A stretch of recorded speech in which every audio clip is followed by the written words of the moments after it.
ईशोपनिषद आह्वान मंत्र। ओम पूर्णमद पूर्णमिदं पूर्णात् पूर्णमुदच्यते पूर्णस्य पूर्णमादाय पूर्णमेवावशिष्यते।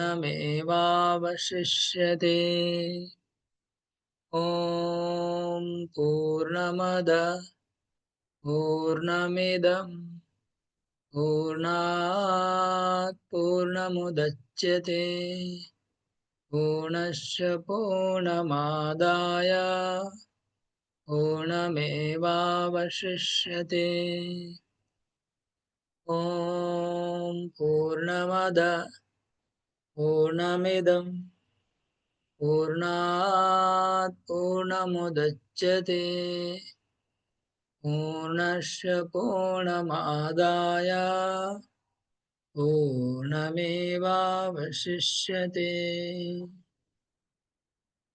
अनुवाद पढ़ेंगे मोहन रोजराज को। हरे कृष्ण। धन्यवाद प्रणाम प्रभु जी। मेरा इंग्लिश है प्रभु जी। ओके, हाँ विजय शर्मा को अनुवाद पढ़िए। हरे कृष्ण प्रभु जी। अनुवाद। भगवान परिपूर्ण है और चूंकि यह पूरी तरह से पूर्ण है, अतः उनसे होने वाले सारे उद्भव, जैसे कि यह दृश्य जगत, पूर्ण इकाई के रूप में परिपूर्ण है। पूर्ण से जो कुछ भी उत्पन्न होता है वह भी अपने आप में पूर्ण होता है। चूंकि वे संपूर्ण है, अतः उनसे उनसे यद्यपि न जाने कितनी पूर्ण इकाइयां उद्भूत होती है, तो भी वे पूर्ण रहते हैं। हरे कृष्ण। ये जो मंत्र है ओम पूर्णमद पूर्णमिदं, ये वैदिक मंत्र है। कोई भी स्वस्ति वाचन व मंगलाचरण, कई बार की वैदिक मंगलाचरण होता है तो उसमें ये श्लोक पाठ किया जाता है।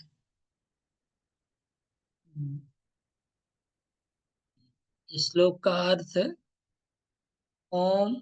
ओम मतलब यहाँ भगवान, परमेश्वर भगवान, परमेश्वर भगवान। ओम पूर्णम अद मतलब परमेश्वर भगवान परम पूर्ण है। पूर्ण का मतलब हो गया कि उसमें कोई अपूर्णता नहीं है, वो परफेक्ट है, उनमें कोई इम्परफेक्शन नहीं है। अथवा वो कंप्लीट है, उनमें कोई इनकम्प्लीटनेस नहीं है। तो प्रभुपाद जी ने पूर्ण का इंग्लिश में ट्रांसलेशन किया परफेक्ट एंड कंप्लीट। पूर्ण हो वो होता है जो परफेक्ट हो और जो कंप्लीट हो। तो इसका मतलब भगवान कंप्लीट भी है और परफेक्ट भी है।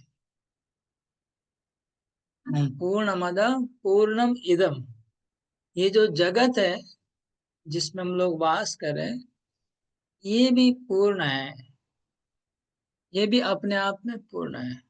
पूर्णम अद पूर्णम इदम पूर्णात् पूर्णम उदच्यते। वो जो परमेश्वर भगवान है, जो परम पूर्ण है, उनमें से जितना भी और कुछ जो भी वस्तुएं उनसे निकलती हैं, प्रकट होती है, वो सब परफेक्ट होती है और पूर्ण होती है। उनमें से कोई अपूर्ण वो इनपरफेक्ट वस्तु कभी उनमें से नहीं निकलती। ठीक है, ये जगत पूर्ण है, भगवान पूर्ण है, और भगवान से जो निकलता है वो भी पूर्ण है। और चौथा बात यह है कि उन पर परम पूर्ण भगवान से जितने भी पूर्ण इकाइयां निकाल ली जाए तो भी वो परम पूर्ण हमेशा परम पूर्ण ही रहेंगे, उनमें कोई अपूर्णता नहीं होगी। तो तो चार बातें। पहली बात है कि भगवान परम पूर्ण है। दूसरी बात है कि जो दृश्यमान हमको जो कुछ भी दिख रहा है हमारे सामने, वो सब पूर्ण है, जगत। और तीसरी बात है कि भगवान से जो कुछ निकलता है वो पूर्ण ही निकलता है। और चौथी बात है कि सब कुछ निकालने के बाद भी वो परम पूर्ण रहते हैं, उनमें कोई अभाव नहीं आता है। ये पॉइंट, 4 पॉइंट है, इसको अभी हम समझना है तात्पर्य में। प्रभुपाद जी ने इसको एक्सप्लेन किया है। और तो पहली बात तो प्रभुपाद जी ये तात्पर्य में, अभी क्या है, मेरे पास ना प्रश्न बने हुए हैं, तो मैं प्रश्न पढ़ूंगा और आपको उत्तर, उसका प्रश्न का उत्तर जो है वो तात्पर्य से पढ़ना है। तात्पर्य से उसका उत्तर पढ़ना है, ठीक है ना। तो,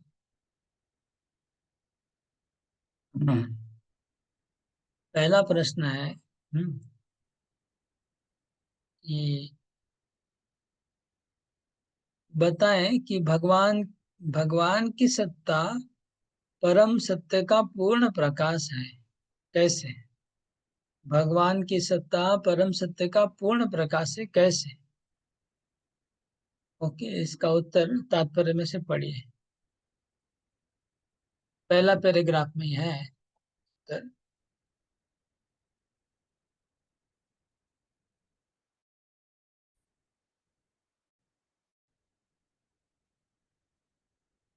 भगवान की सत्ता परम पूर्ण का पूर्ण प्रकाश है।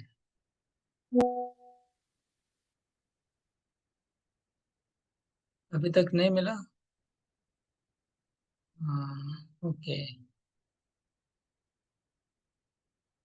तो प्रभुपाद जी लिख रहे हैं कि भगवान का 3 रूप है, ब्रह्म, परमात्मा और भगवान। हाँ, तो भगवान का स्वरूप क्या है? सच्चित आनंद। तो जो सत है, जो भगवान का जो ब्रह्म उपलब्धि है, उसमें सत का अनुभव होता है। और भगवान का जो परमात्मा रूप प्रकाश है, उसमें सत मतलब नित्यता और चित मतलब ज्ञानमय, वो दोनों अनुभव होता है परमात्मा में। तो भगवान का जो प्रथम प्रकाश है ब्रह्मन, उसमें नित्यता का अनुभव होता है। और भगवान का जो दूसरा प्रकाश है परमात्मा, उसमें सत और चित, नित्य और ज्ञान, दोनों का अनुभव होता है। और भगवान का जो पूर्ण प्रकाश, जो भगवान है, स्वयं भगवान, उनमें नित्यता का अनुभव होता है, सत चित ज्ञान का अनुभव होता है, और आनंद का भी अनुभव होता है, सच्चित आनंद। ये तीनों पूर्ण रूप से उनमें अनुभव होता है, सच्चित आनंद में पूरा अनुभव होता है। इसलिए परम सत्य का पूर्ण प्रकाश भगवान है, और परमात्मा और ब्रह्मन वो आंशिक प्रकाश है परमात्मा का, भगवान का परम सत्य का आंशिक प्रकाश है।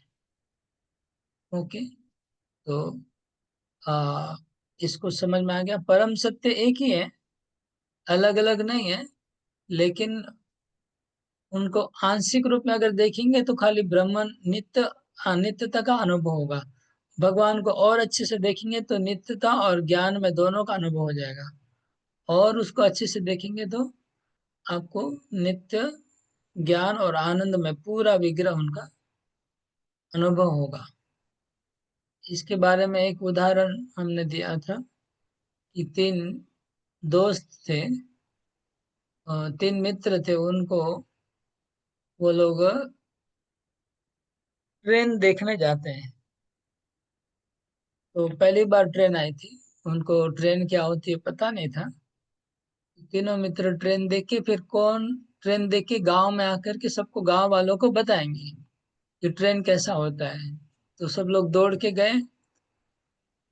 एक लड़का जल्दी से देख के वापस आया और गांव वालों को बोला कि ट्रेन मतलब एक प्रकाश होता है, क्योंकि उसने लाइट देखा, ट्रेन रात को देखने गए थे, तो लाइट आ रही थी और धुआं निकल रहा था इंजन से।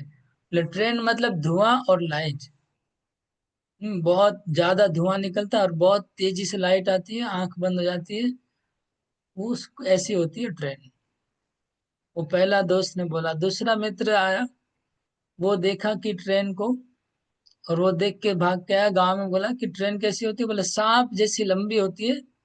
सांप, छोटा सांप है वो, बड़ा सांप है समझ लीजिए। एक बड़ा सांप है, ऐसे गोल गोल गोल गोल जाता है टेढ़ा मेढ़ा चल के।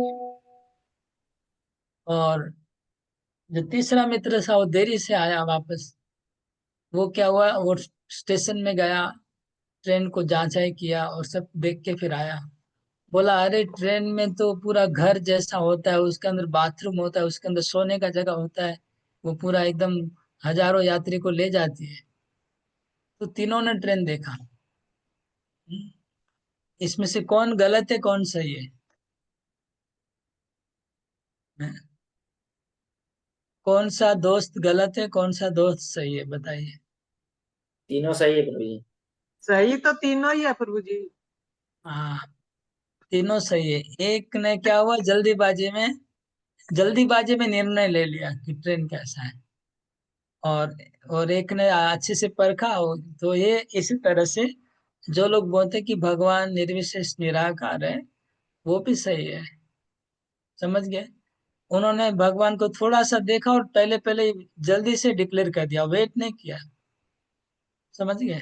भगवान का अनुभव हुआ और तुरंत बोलना शुरू कर दिया। जैसे वो लड़का जल्दी से आ गया। और दूसरा अभी वेट कर रहा है, निराकार का अनुभव हुआ, फिर थोड़ा वेट करेगा, फिर देखा अरे ये तो ज्ञान है, परमात्मा है, फिर भी थोड़ा और वेट करता है, फिर जाके सच्चित आनंद तीनों का अनुभव हो जाता है। तो ये हो गया एक ही तत्व को तीन। तो पूर्ण प्रकाश, भगवान का जो प्रकाश है पूर्ण प्रकाश। तो ये स्टोरी मेरा बनाया हुआ है, काल्पनिक स्टोरी है। तो स्टोरी ठीक बैठ गया ना? अभी भी बनाया, मतलब आप लोग को देख के बना लिया फटाफट। स्टोरी बैठ गया है ठीक से। हाँ, दूसरा क्वेश्चन है, ईश्वर निराकार नहीं हो सकते हैं, इसका खंडन करिए। देखिए तात्पर्य में लिखा है, भगवान निराकार नहीं हो सकते हैं। इसके ऊपर क्या तर्क दिया है प्रभुपाद जी ने? मतलब देखिए, अगर आपको इंग्लिश में मिलता तो इंग्लिश में ही पढ़ लीजिए, मोहन राज को और विजय शर्मा को, आपको जो जिसको मिले पढ़िए, क्योंकि नहीं तो लेट हो जाएगा ना। तुरंत एक के बाद एक पैराग्राफ में सब उत्तर दिया हुआ है, और वैसे सीक्वेंस में प्रश्न किया हुआ है। तो सेकंड पैराग्राफ का फर्स्ट में लिखा हुआ, the complete whole personality of Godhead has immense potencies and all of them are complete as he is, therefore this phenomenal और material world is also complete by itself. ना ना ना ना, उसके पहले पहले पैराग्राफ में लास्ट 3 लाइन में। हरे कृष्णा प्रभु जी। पढ़े। हाँ, इतना विग्रह जल्दी का अर्थ विग्रह का अर्थ नहीं। है जो परम सत्य है, वो सच्चिदानंद रूप जो है, इसी के बारे में। सत रूप विहीन नहीं है, उनका एक रूप है। नहीं, यदि आपको वे पढ़ना है, आपको खाली रीडिंग करना है, बोलना नहीं है कुछ, रीडिंग करिए क्या लिखा विग्रह का अर्थ है रूप, अतः परम सत्य रूप विहीन निराकार नहीं है। यदि वे रूप विहीन होते, या यदि वे अपनी सृष्टि की अपेक्षा किसी भी तरह कम होते, तो वे पूर्ण नहीं हो सकते। परम पूर्ण में हमारे अनुभव के भीतर तथा बाहर की प्रत्येक वस्तु होनी चाहिए, अन्यथा वे पूर्ण नहीं हो सकते। ऐसा तो समझ में आया? ये उत्तर है। तो भगवान को कंप्लीट कहा गया है। तो अगर हमारे अनुभव के, जो चीज हमारे अनुभव में है और जो अनुभव में नहीं है, सब कुछ भगवान में होना चाहिए। जब हमारे अनुभव में रूप है तो भगवान में रूप होना ही चाहिए। इसलिए भगवान में रूप नहीं है ऐसा बोलना अपूर्ण हो गया, भगवान इसका मतलब अपूर्ण हो गया। ओके। तो जो प्रश्न किए एक के बाद एक पैराग्राफ से किए हुए हैं, आपको तुरंत पढ़ना होगा। विजय शर्मा को आपको तुरंत पढ़ना होगा, वेट मत करिए, क्योंकि हम कल हमको बहुत अच्छा रिस्पॉन्स मिला हो, फटाफट पढ़ दिया अद्रिजा ने। वेट नहीं किया। तो नेक्स्ट क्वेश्चन है, हाँ, जीवात्मा जब सब कुछ पूर्ण है तो आत्मा भी पूर्ण है। अगर आत्मा पूर्ण है तो जीवात्मा अगर पूर्ण है तो जीवात्मा का अपूर्णता का अनुभव क्यों हो रहा है? जीवात्मा को अपूर्णता का अनुभव क्यों हो रहा है?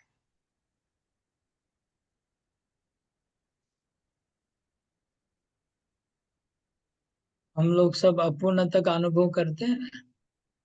हम लोग को लगता है कुछ कमी है जीवन में।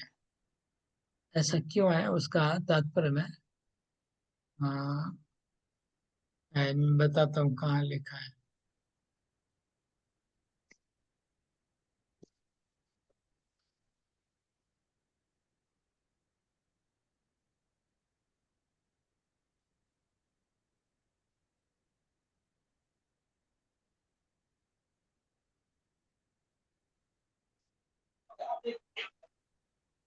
हरे कृष्णा प्रभु। प्रभु जी सेकंड पैराग्राफ में है, इसमें फर्स्ट लाइन में ही है सेकंड पैराग्राफ। पढ़िए, क्या है, पढ़िए।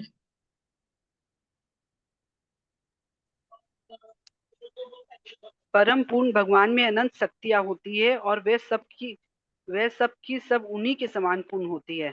इस तरह यह दृश्य भौतिक जगत भी अपने में नहीं नहीं, पूर्ण वो है। नहीं, दृश्य जगत का प्रश्न बाद में आएगा। यहाँ पर जीवात्मा के ऊपर प्रश्न है। जीवात्मा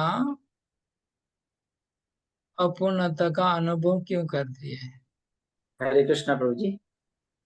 छोटी पूर्ण इकाइयों जीवों की सारी सुविधा प्रदान की जाती है जिससे वे उन परम पूर्ण की अनुभूति कर सके। परम पूर्ण के अधूरे ज्ञान के कारण ही विभिन्न प्रकार की अपूर्णता का अनुभव होता है। मनुष्य जीव की ओके, चेतना, एक लाइन का हाँ, उत्तर है। परम पूर्ण के एक, अधूरे ज्ञान के कारण ही विभिन्न प्रकार की अपूर्णताओं का अनुभव होता है। ठीक है, हाँ, जीवात्मा को अपूर्णता का अनुभव होता है क्योंकि उसको परम पूर्ण के बारे में ज्ञान नहीं है। ठीक है, इतना ही कारण है। जीवात्मा का जो ज्ञान है वो ढका हुआ है। अगर परम पूर्ण का ज्ञान उसको मिल जाए तो फिर अपूर्णता नहीं रहेगी।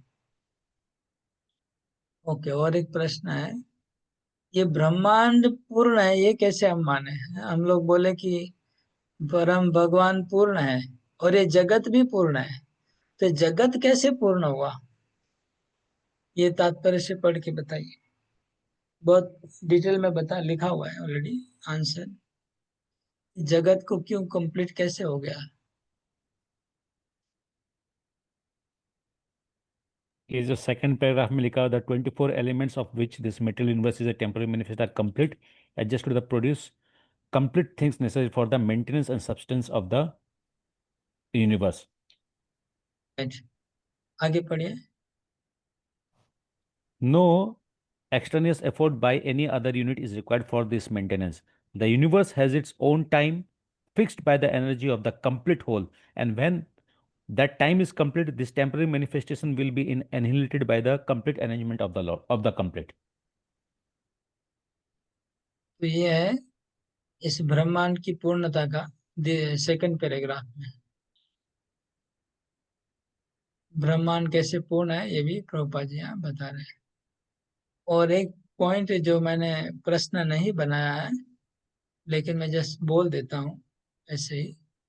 तो ये पैराग्राफ चौथे पैराग्राफ में है कि आत्मा को भगवान को अनुभव करने के लिए कंप्लीट फैसिलिटी दी जाती है। आत्मा को परम पूर्ण को अनुभव करने के लिए भी पूर्ण फैसिलिटी सुविधाएं प्रदान की जाती है। जैसे भगवान गुरु को भेजते हैं, भागवत भेजते हैं, गीता भेजते हैं, खुद आते हैं। सब सिस्टम भी भगवान ने बना के रखा है, वो भी कंप्लीट है। 84 लाख योनिया भी कंप्लीट है, मनुष्य का जन्म भी कंप्लीट है, सब कुछ कंप्लीट है। यहाँ प्रजनन का प्रोसेस है वो भी कंप्लीट है, परफेक्ट है, अपने आप प्रजनन चल रहा है। वंश परंपरा अपने आप चल रही है, भगवान को कुछ करना नहीं पड़ रहा है, एक बार चाबी लगा दिया बस, जैसे खिलौना चलता रहता है ऐसे चल रहा है, सब कुछ अपने आप चल रहा है। तो यही कंप्लीट है ब्रह्मांड में। ओके, तो ये था इस श्लोक का कंप्लीट। तो इसमें कुछ प्रश्न है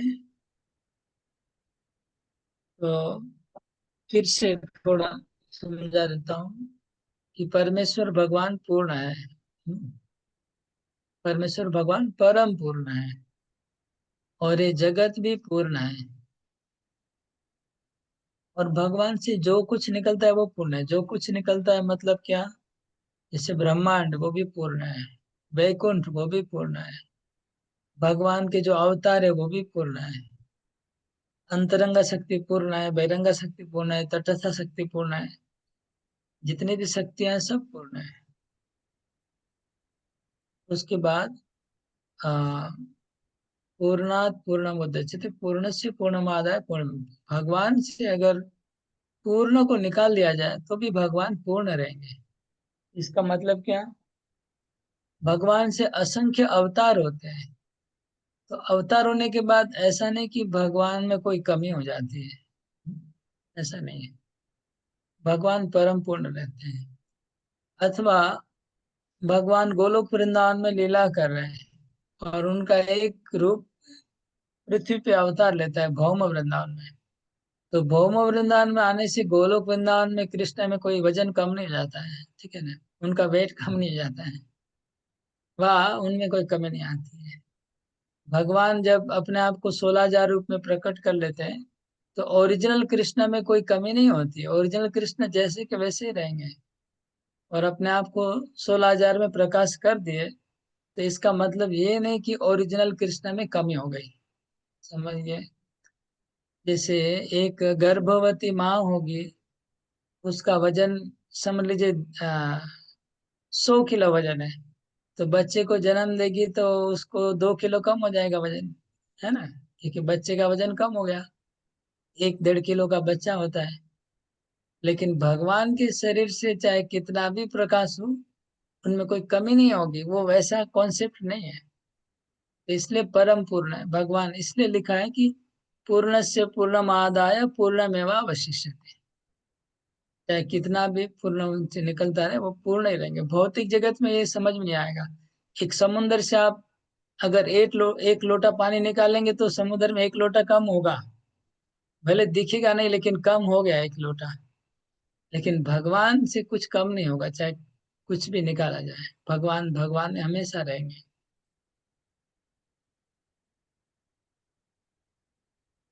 ओके, तो ये हाँ, इसमें अभी कोई प्रश्न होगा तो पूछ सकते हैं, ये तो आगे का श्लोक में जाएंगे। हरे कृष्ण प्रभु जी, ये ब्रह्मांड का जो बताया जा रहा है कि पूर्ण है, तो ये जो एक समय काल में जो ऐसे यहाँ लिखा हुआ है तात्पर्य में तो जी बता रहे हैं कि एक समय काल में उसका सृजन होता है फिर नष्ट हो जाता है। तो ये जो टाइम है, टाइम में कोई बदलाव नहीं होता, इसी के कारण क्या ये पूर्ण है? हाँ, वो जो समय है ना वो साइकिल भी कंप्लीट है, वो साइकिल भी राउंड सर्कल है, वो पूर्ण है, मतलब राउंड है पूरा, कि इतना टाइम ऐसे घड़ी घूमेगा और कांटा 12 पे 12 पे आएगा, बस ब्रह्मांड खत्म। वो इस तरह से वो परफेक्ट है, वो उसमें 1 सेकंड इधर उधर नहीं होगा, इसलिए परफेक्ट है। कल्प जैसे बदलता रहेगा, दिन रात बदलते रहेगी, वो जो टाइम जो घूम रहा है ब्रह्मांड का वो परफेक्ट है, इसलिए पूर्ण बताया गया। अब भगवान ने बोला दुखालयम अशाश्वतम, तो अब इसमें इतना दुख है तो फिर इसको इनपरफेक्ट क्यों बोलेंगे? परफेक्ट कैसे हुआ? अगर कोई बोलेंगे इसमें बहुत दुख भरा हुआ है तो इसको परफेक्ट कैसे कहा जाएगा? इसका उत्तर क्या होगा? तो जी इसका उत्तर कि भगवान तो बोल रहे हैं दुख काल में शाश्वत, दुखों काल है हाँ, और अशाश्वत भी है। बिल्कुल। तो इसको ये मान लेना होगा कि दुखालय है भगवान तो तो कर रहे दुखालय, हैं। दुखालय तो दुखालय होना चाहिए तभी पूर्ण माना जाएगा ना। पूर्ण इसलिए कि दुख जीवात्मा को संशोधन करने के लिए बनाया गया है। आत्मा को संशोधन करने के लिए जितना दुख की आवश्यकता है उतना दुख भरा हुआ है। ताकि आत्मा संशोधन होकर वापस भगवत धाम जा सके।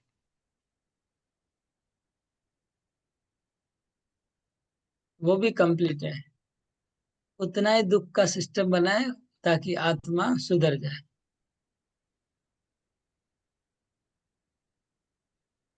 ओके, तो अगला श्लोक नंबर 1। इसमें मंत्र लिखा है, जैसे गीता में भागवत में श्लोक लिखा होता है। इस उपनिषद में क्या है? मंत्र 1, मंत्र 2, मंत्र 3, ये वैदिक मंत्र हैं सब। 1 नंबर मंत्र, ईशावास्यमिदं सर्वं यत्किंच जगत्यां जगत् तेन त्यक्तेन भुञ्जिता मा गृधः कश्चिदनम्। ईशावास्यमिदं सर्वं यत्किंच जगत्यां जगत् तेन त्यक्तेन भुञ्जिता मा गृधः कश्चिदनम्। अनुवाद।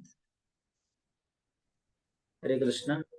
इस ब्रह्मांड के भीतर की प्रत्येक जड़ अथवा चेतन वस्तु भगवान द्वारा नियंत्रित है और उन्हीं की संपत्ति है। अतः मनुष्य को चाहिए कि अपने लिए केवल उन्हीं वस्तुओं को स्वीकार करे जो उसके लिए आवश्यक है और जो उसके भाग के रूप में नियत कर दी गई है। मनुष्य को यह भली भांति जानते हुए कि अन्य वस्तुएं किसकी है, उन्हें स्वीकार नहीं करना चाहिए।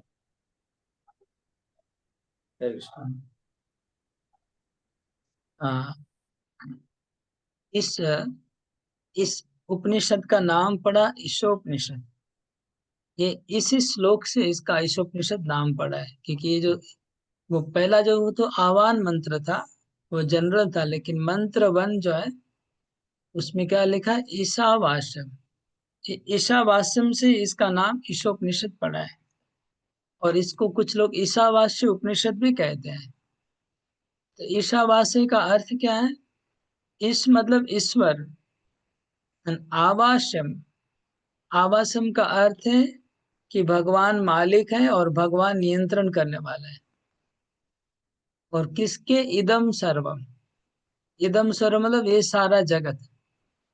तो जो भी जगत हम देख रहे हैं, जगत्याम जगत, पूरे जगत में कुछ भी दिख रहा है उसके मालिक भगवान है और उसको कंट्रोल करने वाला भी भगवान है।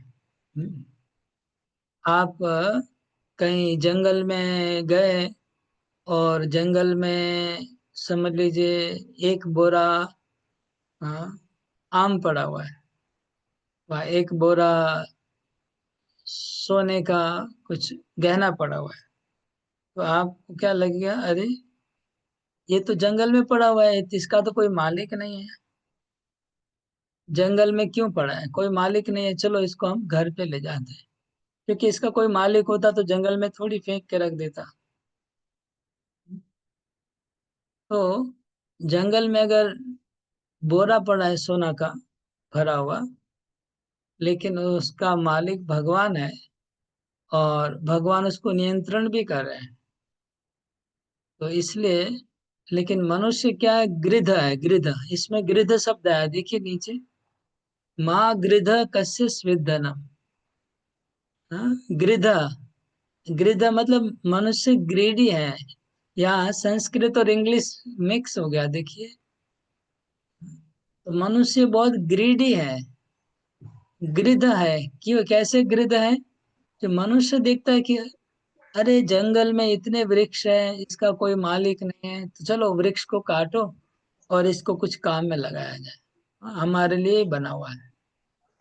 मनुष्य देखता है अरे इतने बड़े बड़े पहाड़ है, ये पहाड़ कोई काम के नहीं है, बेकार के, चलो पहाड़ को तोड़ो और उसको मार्बल बना के उसको बेचो।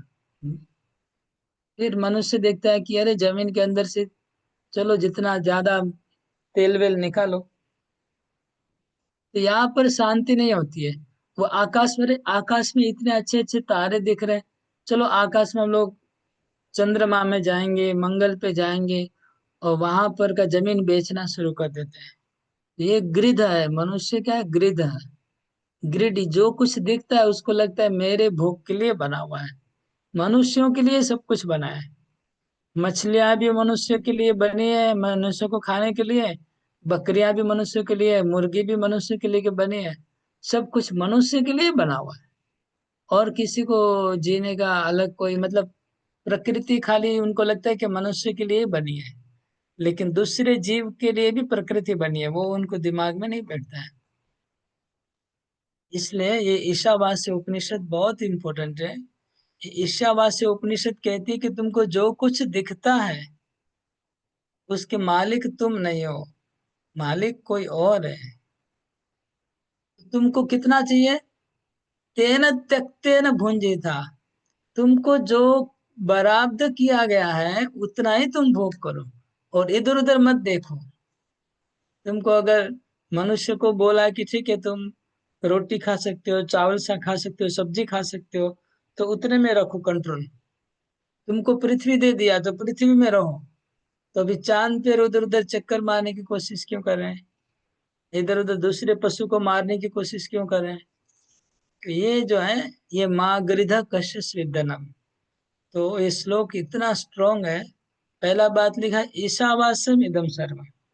तो जो कुछ तुमको दिख रहा है, यत्किंच शब्द है। यत्किंच मतलब जो कुछ, वॉट एवर इट में बी।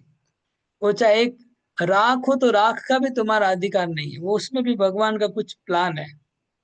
राख हो, चाहे पंछी हो, चाहे कीड़ी हो, चाहे मकोड़ा, कुछ भी हो, सब भगवान की क्रिएशन है। भगवान का सबके पीछे कुछ सिस्टम चल रहा है, वो तुमको नॉलेज में नहीं है। इसका मतलब है नहीं कि वो यूजलेस है। मनुष्य क्या सोचता है कि जो भी चीजें मनुष्य के काम में नहीं आती वो सब यूजलेस है, उसको मार के यूज कर लो।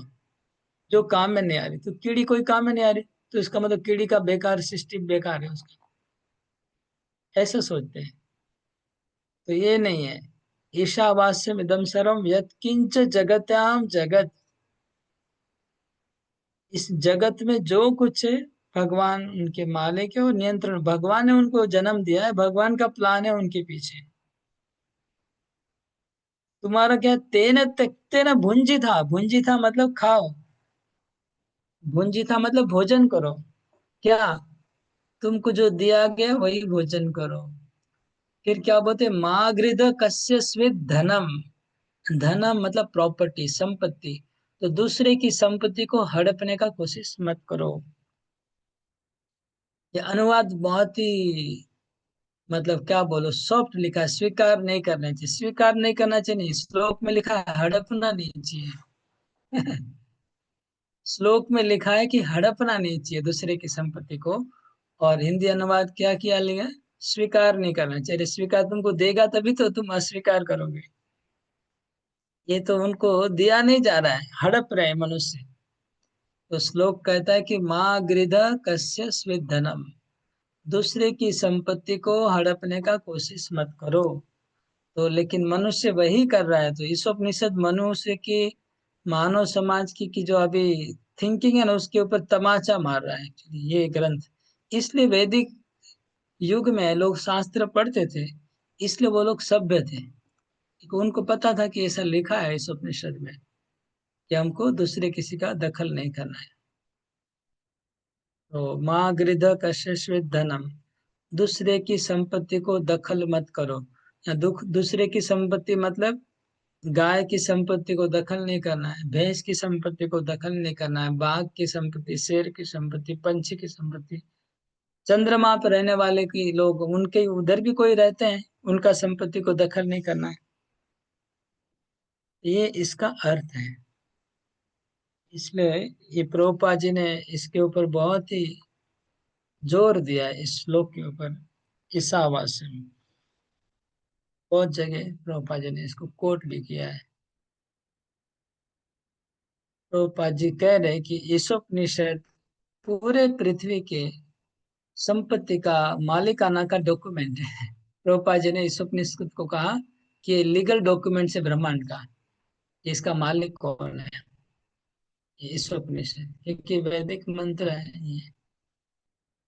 ये हमारा रजिस्ट्री पेपर है, रजिस्ट्री इस ब्रह्मांड का। ये ईश्वर इनके मालिक है। ओके, अभी हम प्रश्न पूछेंगे, तुरंत पढ़ने का कोशिश करो, ठीक है। क्या नाम है? हाँ, विजय शर्मा। पहले अपौरुषेय शब्द, अपौरुष शब्द का अर्थ क्या है बताइए।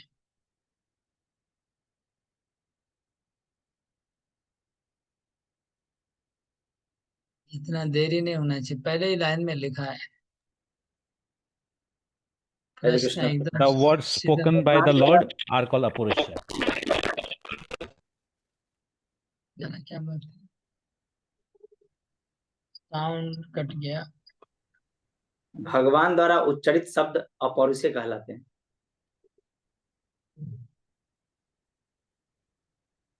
पूरा पढ़ो, एक लाइन पढ़ने से कैसे होगा। अपौरुषेय कहलाते हैं, जो इस बात का संकेत है कि ये शब्द किसी भौतिक पुरुष द्वारा नहीं कहे गए हैं। भौतिक संसार में रहने वाले जीव में 4 दोष होते हैं। यह निश्चित रूप से त्रुटि करता है। एक जो है निश्चित रूप से त्रुटि करता है, दूसरा वह मोहग्रस्त होने का पात्र होता है, तीसरा उनमें दूसरों को धोखा देने की प्रवृत्ति पाई जाती है, चौथा उसकी इंद्रियां अपूर्ण है।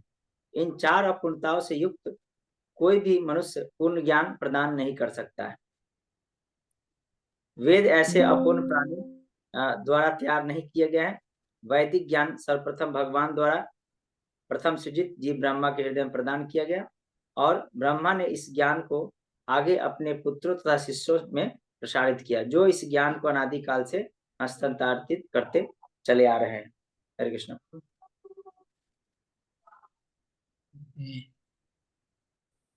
तो अपौरुषेय शब्द का अर्थ ये हुआ कि किसी आदमी के द्वारा, किसी मनुष्य के द्वारा इस ग्रंथ की रचना नहीं हुई है। क्योंकि मनुष्य जब कोई ग्रंथ रचना करेगा तो उसमें 4 त्रुटियां रहेगी, है ना। मनुष्य में 4 त्रुटियां हैं। क्या है कि मनुष्य गलती करता है, प्रमादग्रस्त होता है, चीटिंग करता है। इसलिए मनुष्य की लिखे हुए ग्रंथ को आप 1% भी भरोसा नहीं कर सकते हैं।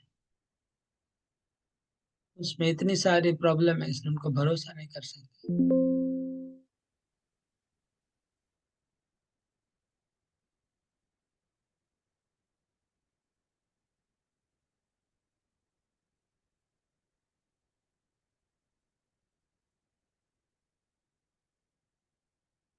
तो क्योंकि मनुष्य द्वारा लिखा नहीं है, इसलिए इसको बोलते हैं अपौरुष है, मतलब पुरुष के द्वारा नहीं है। मनुष्य में 4 त्रुटि है, बस इतना इसका उत्तर है। मैं प्रश्न ढूंढ रहा हूँ, दूसरे प्रश्न, एक ही 2 ही प्रश्न दिख रहे हैं। दूसरा प्रश्न है, मनुष्य और जानवर में, मनुष्य और पशु में अंतर क्या है। मनुष्य और पशु में क्या अंतर है, जो प्रभुपाद जी इस तात्पर्य में एक्सप्लेन किया उसके हिसाब से बताना है।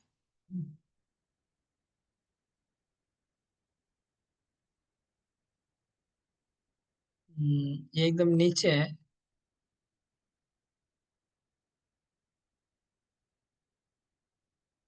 तात्पर्य बहुत बड़ा है, लेकिन प्रश्न हमारे, हाँ ओके, ये बहुत नीचे है। ये इसमें एक पैराग्राफ, 9 नंबर पैराग्राफ में है। हाँ, human beings are not Humans are made. not meant for quarreling like cats and dogs. They must be intelligent enough to realize the importance of human life and to realize the aim of human life. तो हिंदी पढ़िए, आपको क्या नाम, विजय शर्मा, आपको मिलने हरे रहेगा। कृष्ण।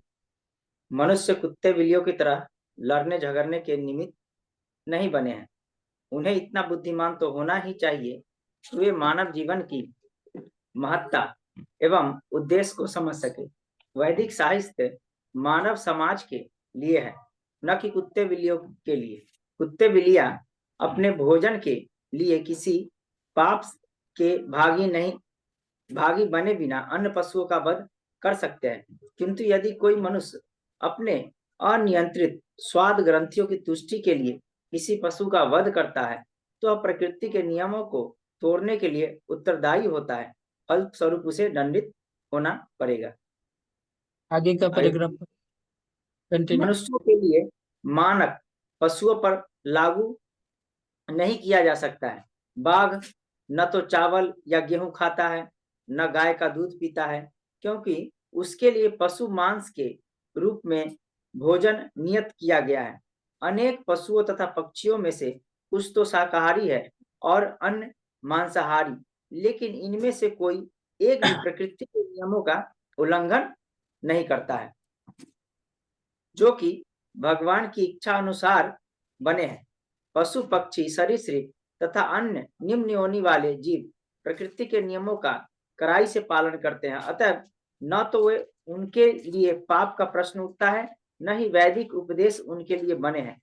एकमात्र मानव जीवन की ही उत्तरदायित्व का जीवन है। मानव जीवन ही उत्तरदायित्व का जीवन है। हरे कृष्ण। हाँ, तो मानव जीवन क्या उत्तरदायित्व का जीवन है, मतलब मानव जीवन में कुछ रिस्पॉन्सिबिलिटी है, दायित्व है। और क्योंकि मानव जीवन का दायित्व है इसलिए उसको कुछ नियम फॉलो करने पड़ते हैं। पशुओं का कोई ऐसा जिम्मेवारी नहीं है, इसलिए उनको जैसे प्रकृति ने बनाया वैसे ही वो जीते हैं। तो पशु अपना नियम को तोड़ते नहीं है, उनको जो खाना है वही खाते हैं, उसमें उनको पाप नहीं लगता है। मनुष्य के लिए जो खाना बना हुआ है वो खाना चाहिए, वो दूसरा कुछ खाएंगे तो पाप लगेगा। और खाली खाना पीना खाना मनुष्य का उद्देश्य नहीं है, मनुष्य का उद्देश्य ऊंचा है। खाना पीना तो पशु खाएंगे तो चलेगा, मनुष्य को खाली खाना पीना नहीं है। आगे 2-4 लाइन पढ़िए। ना देरी क्यों हो, बोल रहा हूँ तुरंत पढ़ना चाहिए। यह मानना गलत है कि केवल शाकाहारी बनकर कोई प्रकृति के नियमों के उल्लंघन से अपने आप को बचा सकता है। शाक वनस्पति में भी जीवन होता है और यह प्रकृति का नियम है कि एक जीव दूसरे के खाने के लिए है, किंतु बात तो मनुष्य द्वारा परमेश्वर को मान्यता प्रदान करने की है। अतः मनुष्य को कट्टर शाकाहारी होने का गर्व नहीं करना चाहिए। पशुओं के पास इतनी विकसित बुद्धि नहीं होती है जिससे वे भगवान को पहचान सके, किंतु मनुष्य इतना बुद्धिमान तो होता ही है कि वह वैदिक ग्रंथों से शिक्षा ग्रहण कर सके और उनसे यह जान सके कि प्रकृति के नियम किस तरह कार्य करते हैं और इस तरह ऐसे ज्ञान से लाभ उठा सके। यदि मनुष्य वैदिक ग्रंथों के उपदेशों की उपेक्षा करता है तो उसका जीवन अत्यंत संकटपूर्ण हो जाता है। अतः मनुष्य को परमेश्वर की सत्ता को पहचानने और उसका भक्त बनने की आवश्यकता है।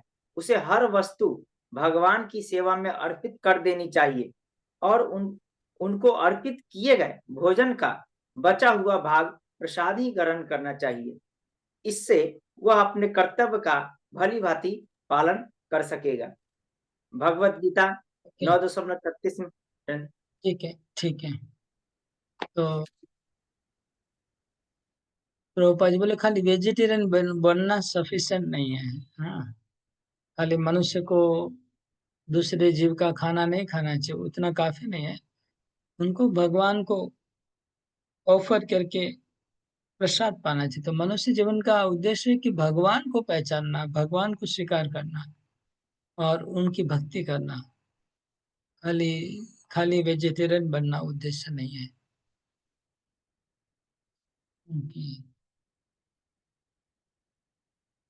इसके आगे बहुत कुछ था तात्पर्य में, वो हमने प्रश्न वहां से नहीं बनाए क्योंकि वो ऑलरेडी हम लोग बहुत बार गीता में पढ़ चुके हैं।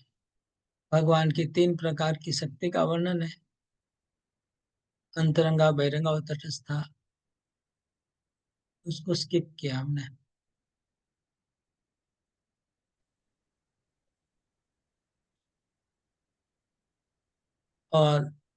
और एक पॉइंट है यहाँ पर, प्रभुपाद जी लिख रहे हैं,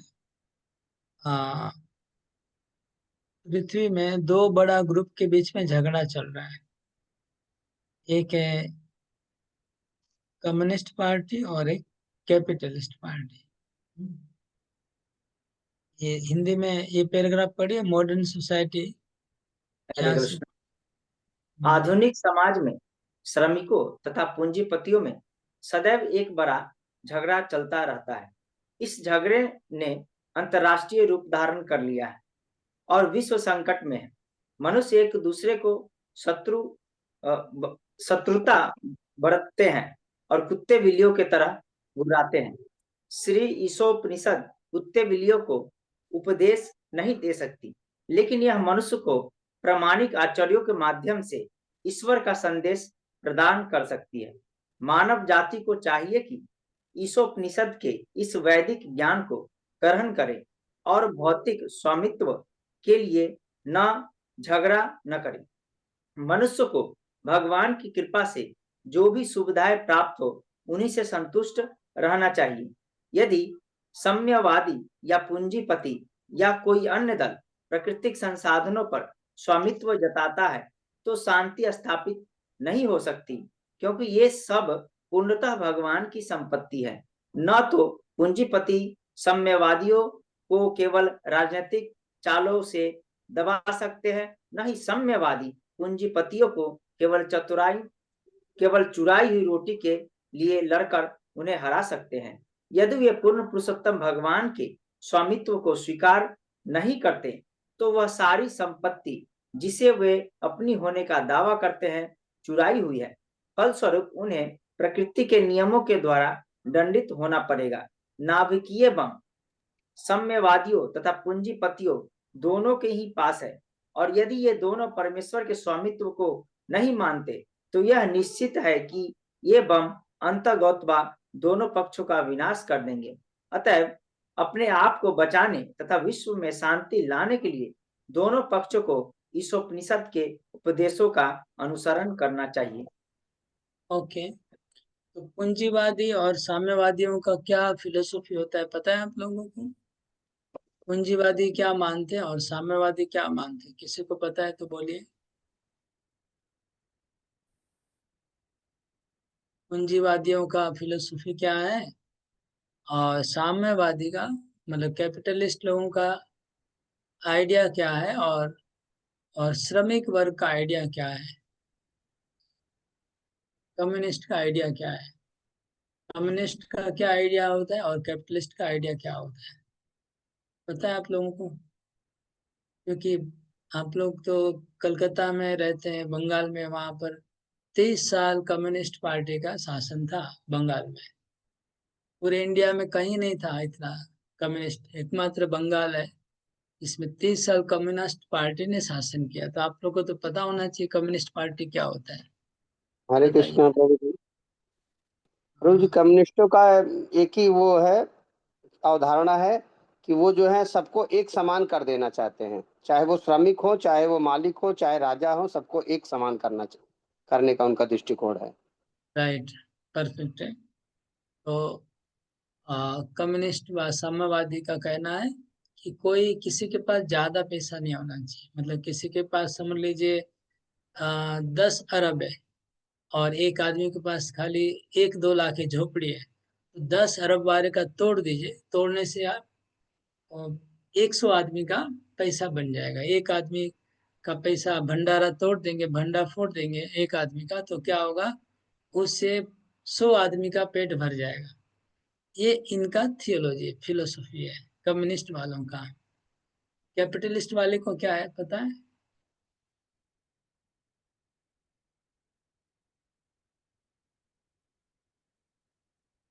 कम्युनिस्ट वालों ने ऐसा किया ना प्रैक्टिकली, सबका जमीन, जिसको ज्यादा जमीन था उसका लूट लूट के सबको बांट दिया। कैपिटलिस्ट वालों का कहना है कि आ, उनका ये मतलब ऑफिशियल नहीं है, अनऑफिशियल है। मतलब अंदर में सोचते हैं कि गरीब लोग को हमेशा गरीब रहना चाहिए, उनको ऊपर उठने नहीं देना है। वो हमेशा कैपिटलिस्ट अपना दबाव हमेशा बना के रखेंगे दो गरीबों के ऊपर। मतलब अमेरिका इसके लिए मतलब एग्जाम्पल है, हाँ? अमेरिका सोचता है कि बाकी सब देश को हमेशा गरीब रखना है और उसको ऊपर उठने नहीं देना है। अगर वो लोग उठ जाएंगे तो हमारा जो अभी पावर चल रहा है वर्ल्ड में वो कम हो जाएगा। इसलिए कैपिटलिस्ट का उदाहरण अमेरिका है। वो लोग बाकी सब देशों को हमेशा दुखी देखने में उनको मजा आता है। वो चाहते हैं कि बाकी लोग सब दबे रहे, नीचे रहे। और रशिया है कम्युनिस्ट वाला, अभी उधर टूट गया, कम्युनिस्ट गवर्नमेंट टिका नहीं, लेकिन रशिया का आइडिया है कम्युनिस्ट वाला, चाइना का आइडिया है कम्युनिस्ट वाला, कि नहीं सब लोग बराबर रहना चाहिए। ओके, तो ये प्रभुपाद जी इसके ऊपर बहुत डीप में गया है, बहुत प्रभुपाद जी का इसके ऊपर लेक्चर है कम्युनिस्ट ये सब के ऊपर। उस जमाने में ज्यादा चल रहा था जब प्रभुपाद जी प्रचार में उतरे थे, अभी तो इसके ऊपर कोई कुछ बोलता नहीं है ज्यादा। तो कौन सा पार्टी ठीक है? हाँ, कम्युनिस्ट ठीक है कि कैपिटलिस्ट? राजीव प्रभु। दोनों ही गड़बड़ है प्रभु जी। तो प्रभुपाद जी ने यहाँ पर स्टोलन ब्रेड का बताया है, चोरी का रोटी। ये कोई जानता है स्टोरी क्या है? स्टोलन ब्रेड का मतलब क्या है? चोरी का रोटी का मतलब क्या है? प्रभुपाद जी ने लिखा नहीं, चोरी का रोटी पढ़ा ना आपने? ये चोरी का रोटी का मतलब क्या है?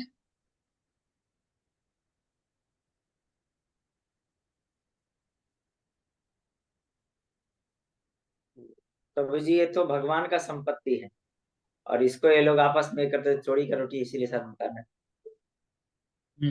राइट। चोरी का रोटी, एक चोरी का दूसरे का हक न मानना। हैं। यहाँ बता रहे हम पढ़े वो जो लाइन है, पढ़िए।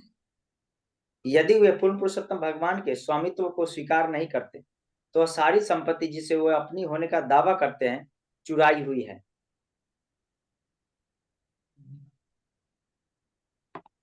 तो कैपिटलिस्ट के पास जो है वो भी भगवान का संपत्ति है, और कम्युनिस्ट वाले के पास, इसका उदाहरण मतलब ये है, चोरी का रोटी का ये है कि कुछ लोग चोरी करते हैं, है ना? चोर लोग चोरी करते हैं रात को, आ, किसी के मकान से चोरी करके। चोर लोग 4 चोर थे, चारों ने मिलके चोरी किया। चोरी करके फिर वो काली मंदिर में जाते हैं, और काली मंदिर में जाके उसको रात को बंटवारा करते हैं। उसको बंटवारे के समय एक आदमी ने ज्यादा ले लिया, तो बाकी चोर लोग उसको डांट के बोलते कि नहीं, समान रूप में तुम थोड़ा क्या बोलते हैं, ऑनेस्ट बनो, डिसऑनेस्टी नहीं चलेगी। डिसऑनेस्ट नहीं होना चाहिए, ऑनेस्ट चोर बनना चाहिए, तुम डिसऑनेस्ट चोर हो। तो ये है चोरी का रोटी, मतलब पूरा सिस्टम ही उनका डिसऑनेस्टी का है। चोरी का धंधा ही डिसऑनेस्टी का है, लेकिन वो लोग ऑनेस्टी का बात कर रहे हैं। तो यहाँ पर पूरा वर्तमान सभ्यता ही डिसऑनेस्टी है, भगवान को ही आउट कर दिया है। और फिर ये लोग बोलते हैं कि हम लोग आपस में इक्वली बांटेंगे। तो तुम भगवान को तो हटा ही दिया, चोरी करके लाए हो। उस फिर बोलते हैं कि ऑनेस्ट बनना है, इसलिए कम्युनिस्ट का आइडिया भी चोरी का ही है। ये प्रभुपाद जी बोल रहे हैं, चोरी का रोटी। तो भी इसमें ऐसा है कि जैसे पूंजीपति लोग तो खुद ही भगवान को नहीं मान रहा है, भगवान का प्रॉपर्टी लेके वो कहता है मेरा है, और ये लोग कह रहे हैं कि हमको उसमें से भी दो, हम जो चुरा के रखे हैं उसमें से बोल रहे हैं कि मेरा भी हक है, उसमें से हमको भी चाहिए, तो ये वही चोरी कर। वही, सब लोग चोर हैं, सब लोग चोर हैं। तो एक चोर ने ज्यादा रख लिया है, कैपिटलिस्ट वाला एक चोर है, वो ज्यादा रख लिया। तो बाकी चोर बोल रहे हैं कि नहीं, तुम ऑनेस्टली डिवाइड करो, डिसऑनेस्ट मत बनो। मतलब ऑलमोस्ट सब डिसऑनेस्टी का ही बिजनेस करके रखे, उसमें फिर ऑनेस्टी का बात चल रहा है। और एक स्टोरी है चोरी का रोटी का। तो हम्म, ये कैपिटलिस्ट लोग ऐसा करते हैं, है ना? एक बिल्ली रोटी लेके आती है ना? आप लोग सुना है, स्कूल में ये स्टोरी था। एक बिल्ली रोटी घर से चोरी करके रोटी लेके आते दो, तो दूसरी बिल्ली, एक बिल्ली बोलती कि मैंने पहले देखा रोटी को, इसलिए मेरी है रोटी। दूसरी बोली नहीं, तुमने देखा लेकिन मैंने उसको पहले पकड़ लिया, इसलिए मेरा रोटी है। तो दोनों बिल्ली झगड़ा करने लगी। एक बंदर आया, बोला क्या हुआ है? बोला, हम लोग का आपस में झगड़ा हो गया है दोनों बिल्लियों का, तो बंदर भाई तुम हम दोनों को झगड़े को मिटा दो। बोले ठीक है कोई बात नहीं, एक तराजू लेके आओ, मैं आप लोग का रोटी को मैं एकदम वजन करके दोनों को बराबर काट के दे दूंगा, किसी को मैं अन्याय नहीं करूंगा। तो बंदर क्या करता है, जानबूझ के एक जगह रोटी थोड़ा बड़ा रखता है, दूसरे जगह थोड़ा छोटा रखता है। तो बोले अरे ये रोटी बहुत भारी हो गया, तो उसको थोड़ा काट के खा लेते हैं। बोले थोड़ा भारी है, इसको मैं काट के थोड़ा खा लेता हूँ तो बराबर हो जाएगा। तो ऐसा ज्यादा काट के खा लिया तो इधर वाला नीचे पल्ला चला गया, वो ऊपर हो गया। बोले अरे इधर पल्ला बहुत भारी हो गया, ये रोटी को थोड़ा काट के मेरे को खा लेना पड़ेगा। तो उधर से काट के खा लिया। ऐसे ऐसे करते करते पूरा रोटी बंदर खा गया। ये पूंजीवादी का ट्रिक है। पूंजीवादी क्या करेंगे, दो गरीब देश को लड़ा देंगे, फिर बीच में से खाते रहेंगे खाते रहेंगे खाते रहेंगे। ये कैपिटलिस्ट वालों का ये चक्कर है। वो बिल्ली को लड़ा देंगे और बीच में बंदर बन के रोटी खा लेंगे। ठीक है, ये सब प्रभुपाद जी ने ये सब कहीं कहीं बोला हुआ है। ओके, तो इस श्लोक से ज्यादा प्रश्न नहीं किया हमने, लेकिन श्लोक बहुत इंपॉर्टेंट है। श्लोक नंबर मंत्र 2। या आप में से बिल्ली वाला स्टोरी जो मैं बताया पहले कोई सुना था? अगर यस सुना था प्रभु। सुने हुए हैं प्रभु जी, बचपन में हाँ सुने प्रभु हुए हैं। जी, सुना हुआ है। स्टोरी का नाम है बंदर बाट।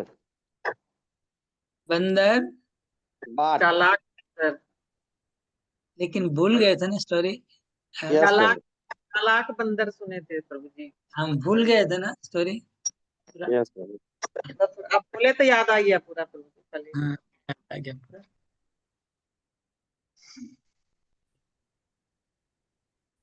2 नंबर श्लोक।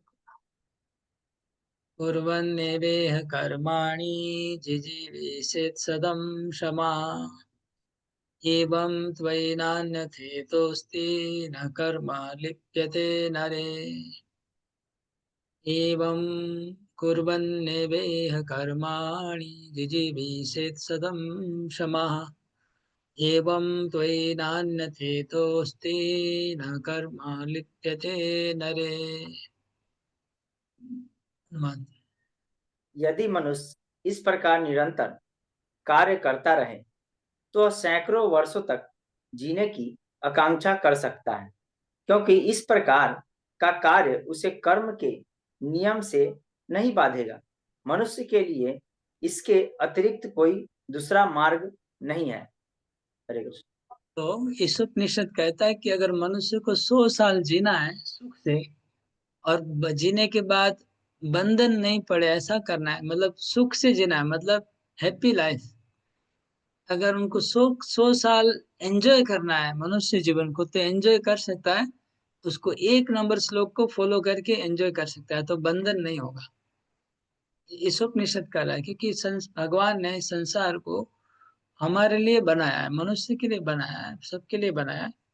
आप जियो, भगवान ने तो सृष्टि किया है, सब कुछ भोग करो, जो करना है, जो दिया गया है उसको भोग करो, लेकिन वो 1 नंबर श्लोक को फॉलो करके भोग करना है, तो कोई बंधन नहीं होगा।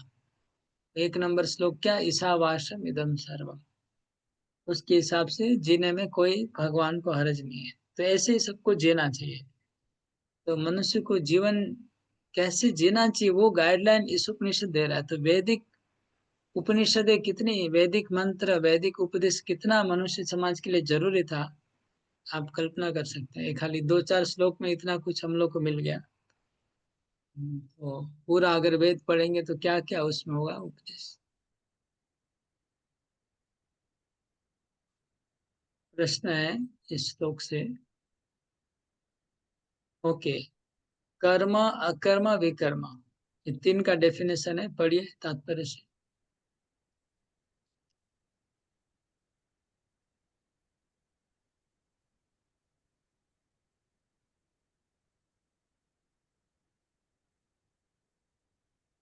बहुत देरी लग जा रहा है ढूंढने में। Second paragraph.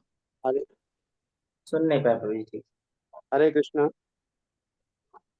हरे कृष्णा। क्यों नहीं सुन पा रहे? हरे कृष्णा प्रभु जी। जो कार्य किसी के नियत कर्तव्यों के अनुसार शास्त्रों में उल्लेखित विधि से संपन्न किए जाते हैं वे कर्म कहलाते हैं, और जो कर्म मनुष्य को जन्म मृत्यु के चक्र से मुक्त करते हैं वो अकर्म कहलाते हैं। किंतु जो कार्य अपनी स्वतंत्रता का दुरुपयोग करके संपन्न किए जाते हैं और जिससे अधम योनियों में जाना पड़ता है उसे विकर्म कहते हैं।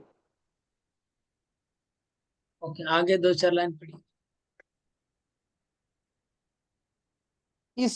इन 3 प्रकार के कर्मों से बुद्धिमान मनुष्य उसे ही अच्छा समझता है जो उसे कर्म के बंधन से मुक्त कर दे।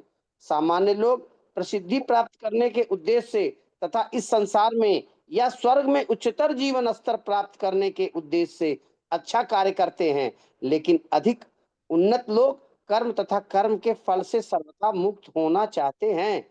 बुद्धिमान पुरुष यह भली भांति जानते हैं कि अच्छे या बुरे कार्य समान रूप से मनुष्य को भौतिक कष्टों से बांधने वाले हैं, अतएव वे ऐसा कार्य खोजते हैं जो उन्हें अच्छे या बुरे दोनों ही प्रकार के कार्य के फलों से मुक्त कर दे। ईशोपनिषद के पृष्ठों में इसी मुक्ति प्रदान करने वाले कार्य का वर्णन किया गया है। ओके, तो कर्म अकर्म विकर्म, ठीक है, इसका वर्णन किया गया। और कौन सा बेस्ट है? तो प्रभुपाद जी बोलते हैं कि जिससे बंधन मुक्त हो जाए वो बेस्ट है, मतलब अकर्म।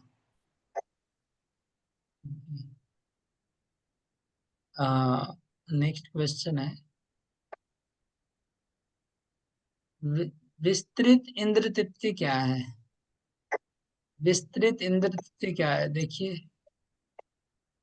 तात्पर्य में।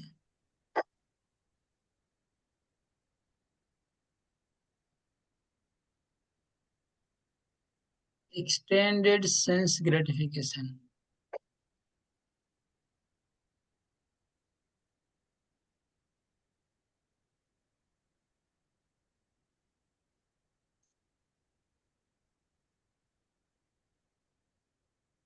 बद्ध जीव इंद्रिय तृप्ति के लिए अपने स्वार्थ के लिए, चाहे वो तात्कालिक हो या व्यापक, कर्म करने का आदी होता है। सामान्य व्यक्ति अपनी निजी इंद्रिय तृप्ति के लिए कार्य करता है, और जब इंद्रिय तृप्ति का यह सिद्धांत समाज, राष्ट्र या मानवता तक विस्तारित हो जाता है तो यह अनेक आकर्षण नाम धारण कर लेता है तथा परोपकार, समाजवाद, साम्यवाद, राष्ट्रवाद तथा मानवतावाद इत्यादि ये वाद निश्चय ही कर्म बंधन के अत्यंत आकर्षण रूप हैं। लेकिन ईशोपनिषद की वैदिक शिक्षा यह है कि यदि कोई सचमुच इनमें से किसी वाद के लिए जीना चाहता है तो उसे चाहिए कि वह उन्हें ईश केंद्रित कर दे। गृहस्थ बनने या परोपकारी, समाजवादी, साम्यवादी, राष्ट्रवादी या मानवतावादी बनने में कोई हानि नहीं है, बशर्ते कि वह अपने कार्य को ईसावाद से या भगवान केंद्रित भावना से संपन्न करे। अरे बोल, वेरी गुड। तो विस्तृत इंद्र तृप्ति क्या हुआ? विस्तृत इंद्र तृप्ति क्या हुआ? ऐसा ज्ञान जो, ऐसा मतलब कार्य जो है भगवान के लिए किया जाए, ऐसे इंद्रिय तृप्ति को विस्तृत इंद्रिय तृप्ति कहते हैं। वो तो करना चाहिए। प्रभुपाद जी बोल रहे हैं भगवान के लिए करना चाहिए। विस्तृत इंद्र तृप्ति मतलब आ, कोई पहले अपना खुद का स्वार्थ के लिए जीता है, तो वो स्वार्थ केंद्रित इंद्र तृप्ति हो गई।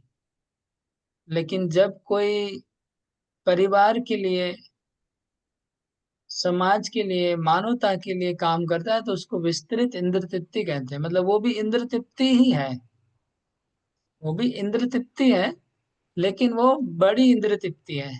समझ गए? जब आप अपने घर पे रोटी लाके खाते हैं तो इंद्र तृप्ति छोटी है, लेकिन पूरे समाज को लेके खाना शुरू करेंगे, हाँ, तो मैं भी खाऊंगा और तुम भी खाओ। समझ गया ना? हाँ, तुम भी चुप हम भी चुप, तो वो हो गया बड़ी इंद्र तृप्ति। एक हमारे एक पॉलिटिशियंस, बंगाल के फेमस पॉलिटिशियंस का एक वीडियो आया था। वो बोल रही है ओपन सी, अरे उसको भी खिलाओ ना, तुम अकेला क्यों खा रहा है। ऐसा वीडियो आया था कुछ साल पहले।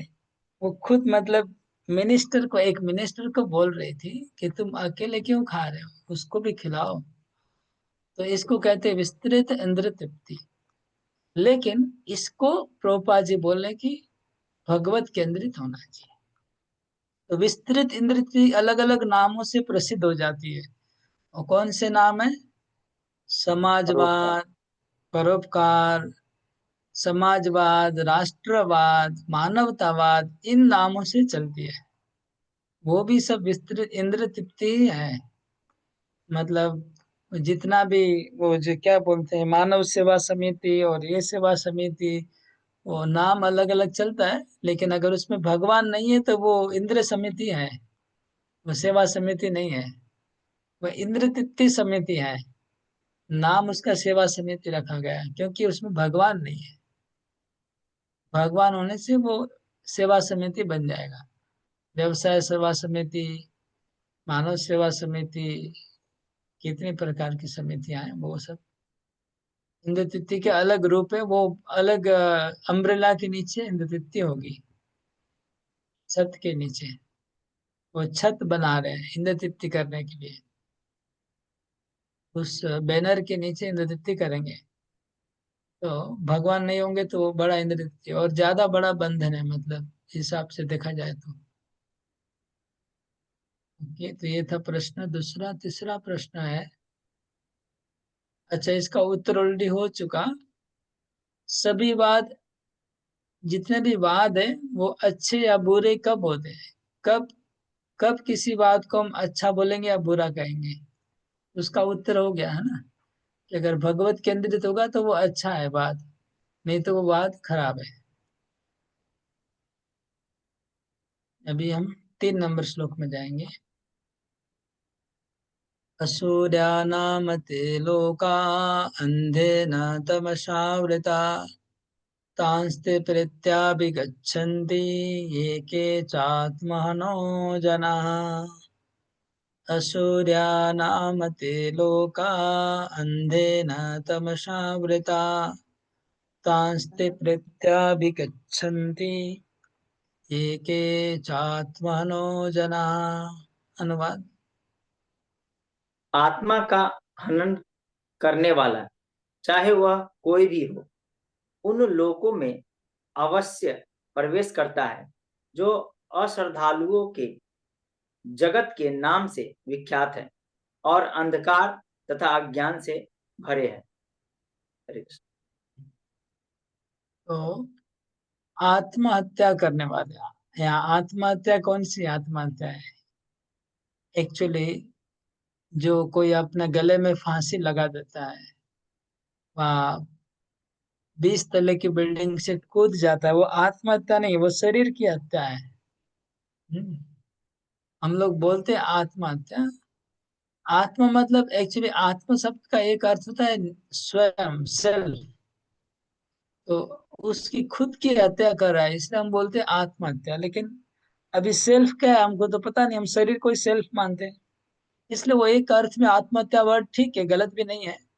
लेकिन फिर भी अगर रियल आत्मा तो हम सेल्फ भी, हम तो शरीर नहीं है। तो उसके हिसाब से आ, आत्महत्या यहाँ पर जो बता रही है वो दूसरी आत्महत्या है, शरीर को मारने वाला आत्महत्या को नहीं बता रहे। यहाँ पर अगर कोई स्पिरिचुअल प्रोग्रेस नहीं करता है मानव शरीर प्राप्त करने के बाद, तो वो आत्महत्या कर रहा है, मतलब आत्मा को वो नीचे गिरा रहा है, नरक में ले जा रहा है, वो आत्महत्या है। आत्मा को भगवान के धाम ले जाने नहीं दे रहे हैं, तो वो आत्महत्या है।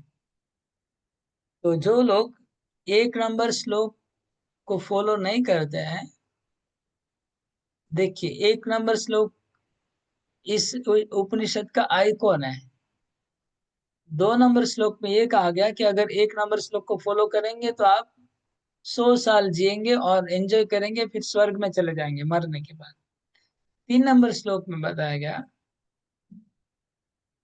कि अगर आप 1 नंबर श्लोक को फॉलो नहीं करेंगे तो नरक में जाएंगे, आपको डार्क अंधेर घोरतम अंधकार लोकों में भेजा जाएगा अगर आप 1 नंबर श्लोक के दिए हुए निर्देशों को पालन नहीं करेंगे। तो पालन करेंगे तो क्या होगा, दोनों पहले बताया गया, नहीं करेंगे तो क्या होगा यहाँ बताया जा रहा है। यहाँ उन लोगों का नाम क्या लिखा, असुर नाम, वो असुर लोग कहलाते हैं। वहाँ असुर लोग को भेजा जाता है। जो भगवान को नहीं मानते वो असुर है। जो भगवान के मालिकाना को स्वीकार नहीं करते, जैसे हिरण्यकशिपु ने पृथ्वी को कहा ये मेरी है पृथ्वी। सोचिए, हिरण्यकशिपु ने हिरण्याक्ष ने पृथ्वी के ऊपर अपना अधिकार जताना चाहा, जबकि भगवान की संपत्ति है। तो असुर मतलब क्या हुआ, भगवान की मालिकाई को स्वीकार नहीं करना, इसको कहते हैं असुर। तो उनको फिर अंधतम लोक में जाना पड़ेगा असुरों को। ये श्लोक का अर्थ है। अभी हम तात्पर्य पढ़ेंगे, प्रश्नों के माध्यम से पढ़ेंगे। तो पहला प्रश्न है, सूर और असुर का क्या डेफिनेशन है, पढ़ के बताइए तात्पर्य में से, जल्दी जल्दी।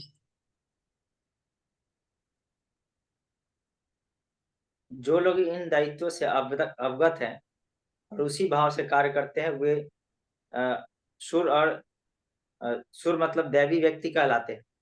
जो इन दायित्वों की अवहेलना करते हैं या उन्हें उनकी जानकारी नहीं रहती वे असुर कहलाते हैं। सारे ब्रह्मांड में यही 2 प्रकार के मनुष्य पाए जाते हैं। ऋग वेद में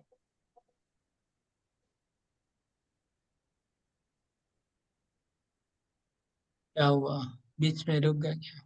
ऋग्वेद में कहा गया है कि सुर लोग सदैव भगवान विष्णु के चरण कमलों को लक्ष्य बताते हैं और तद अनुसार कर्म करते हैं। उनका मार्ग सूर्य के पक्ष में ही समान देदीप्यमान रहता है। पहला लाइन पढ़ना था क्योंकि उसमें ही उत्तर दिया हुआ था। मनुष्य जीवन अपने सारी उत्तरदायित्व के जीवन से भिन्न होता है। जो लोग इन दायित्वों से अवगत है और उसी भाव से कार्य करते हैं वे सूर दैवी व्यक्ति कहलाते हैं। ओके, तो मनुष्य जीवन में बहुत सारी जिम्मेवारियां हैं, रिस्पॉन्सिबिलिटी है। इंग्लिश में लिखा है हेवी रिस्पॉन्सिबिलिटी। ये हेवी सब बंगला में बहुत चलता है। बोले आज प्रसाद के साथ, अरे प्रभु हेवी था मतलब बहुत अच्छा था, स्वादिष्ट था। लेकिन हेवी का अर्थ एक्चुअली इंग्लिश में दूसरा है। तो अरे हेवी प्रसाद था, हेवी रिस्पॉन्सिबिलिटी प्रभुपाद बोलते हैं मनुष्य का हेवी रिस्पॉन्सिबिलिटी है।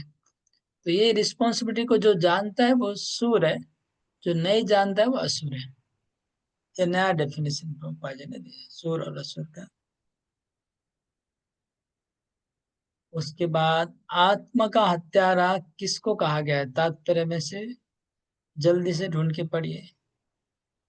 आत्मा हत्यारा किसको कहा गया है,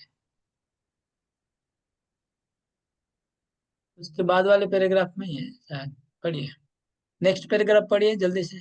बुद्धिमान मनुष्य को सदैव स्मरण रखना चाहिए कि आत्मा को मानव शरीर देहांतरण के चक्र में लाखों वर्षों के विकास के पश्चात प्राप्त होता है। कभी कभी इस भौतिक जगत की तुलना एक समुद्र से की जाती है और इस मानव शरीर की तुलना एक सुदृढ़ नाव से की जाती है जो इस समुद्र को पार करने के लिए विशेष रूप से निर्मित की गई है। वैदिक शास्त्रों तथा आचार्यों की तुलना पटु नाविक से की जाती है और मानव शरीर की सुविधाओं की तुलना अनुकूल मंद समीर से की जाती है जो नाव को सरलता से इच्छित लक्ष्य तक ले जाने में सहायक होती है। यदि इस समस्त सुविधाओं के होते हुए भी कोई मनुष्य अपने जीवन का पूर्ण उपयोग आत्म साक्षात्कार के लिए नहीं कर पाता तो उसे आत्मा अर्थात आत्मा का हनन करने वाला समझना चाहिए। ईशोपनिषद स्पष्ट रूप से चेतावनी देती है कि आत्मा के हत्यारे के लिए सदा दुख भोगने के लिए अज्ञान के गहनतम अंधकार में प्रवेश करना निश्चित है। वो आत्महत्या कौन है? तो ये जो प्रभुपाद यहाँ पर डिस्क्रिप्शन दिए भागवत का श्लोक है। हाँ, हृदय माद्यम सुलभम सुदुर्लभम प्लवम सुकल्पम गुरु कर्णधारम मयानुकूल्येन नभश्चरितम पुमान भरा भवाब्दिम न तरेत स आत्मा। ये भागवतम का श्लोक है, उसी को प्रभुपाद जी ने यहाँ पर दिया है। तो ये जो मानव शरीर है वो एक नाव है, जो भव सागर को पार करने के लिए ये नाव काम में आती है। ठीक है, और इस नाव के कप्तान कौन है? शास्त्र का वाणी और आचार्य, वो कप्तान है। हाँ, वो हमारे नाव को ले जाएंगे। और हमारे के जो फैसिलिटी मिला है मानव समाज में, जैसे हमारा एजुकेशन है, पढ़ाई किया हमने, शास्त्र ग्रंथ पढ़ रहे हैं, हम लोग को मंदिर है, मंदिर मस्जिद चर्च है, फिर भक्तों का संग हो रहा है, ये सब क्या है? वो समीर वो हवा है, फेवरेबल अनुकूल वायु है। तो इतना कुछ सुविधा होने के बाद भी कोई नाव में मिल गया, अनुकूल वायु मिल गया, कप्तान मिल गया, उसके बाद भी अगर कोई इस भव सागर को क्रॉस नहीं करता है तो उसको शास्त्र कहता है कि वो आत्महत्या करने वाला है। वो आत्महत्या करने का सोच रहा है, इसलिए वो नाव में क्रॉस नहीं कर रहा है। ओके।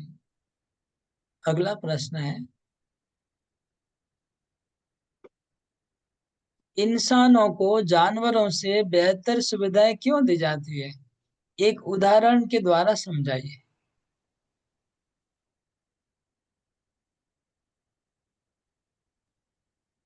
हाँ, नेक्स्ट यद्यपि पैराग्राफ में, नेक्स्ट पैराग्राफ ही पढ़िए। यद्यपि शुकर, कुकर, ऊंट, गधे इत्यादि की आर्थिक आवश्यकता उनको उतनी ही महत्वपूर्ण है जितनी हमको हमारी आवश्यकता है, लेकिन इन पशुओं की आर्थिक समस्याएं अत्यंत निकृष्ट तथा अरुचिकर परिस्थिति में हल की जाती है।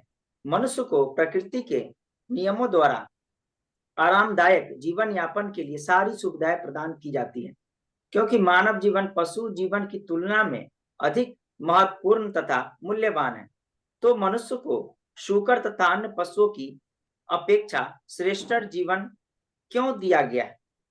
एक उच्च पद वाले सरकारी कर्मी को एक सामान्य क्लर्क की अपेक्षा बेहतर सुविधा क्यों दी जाती है?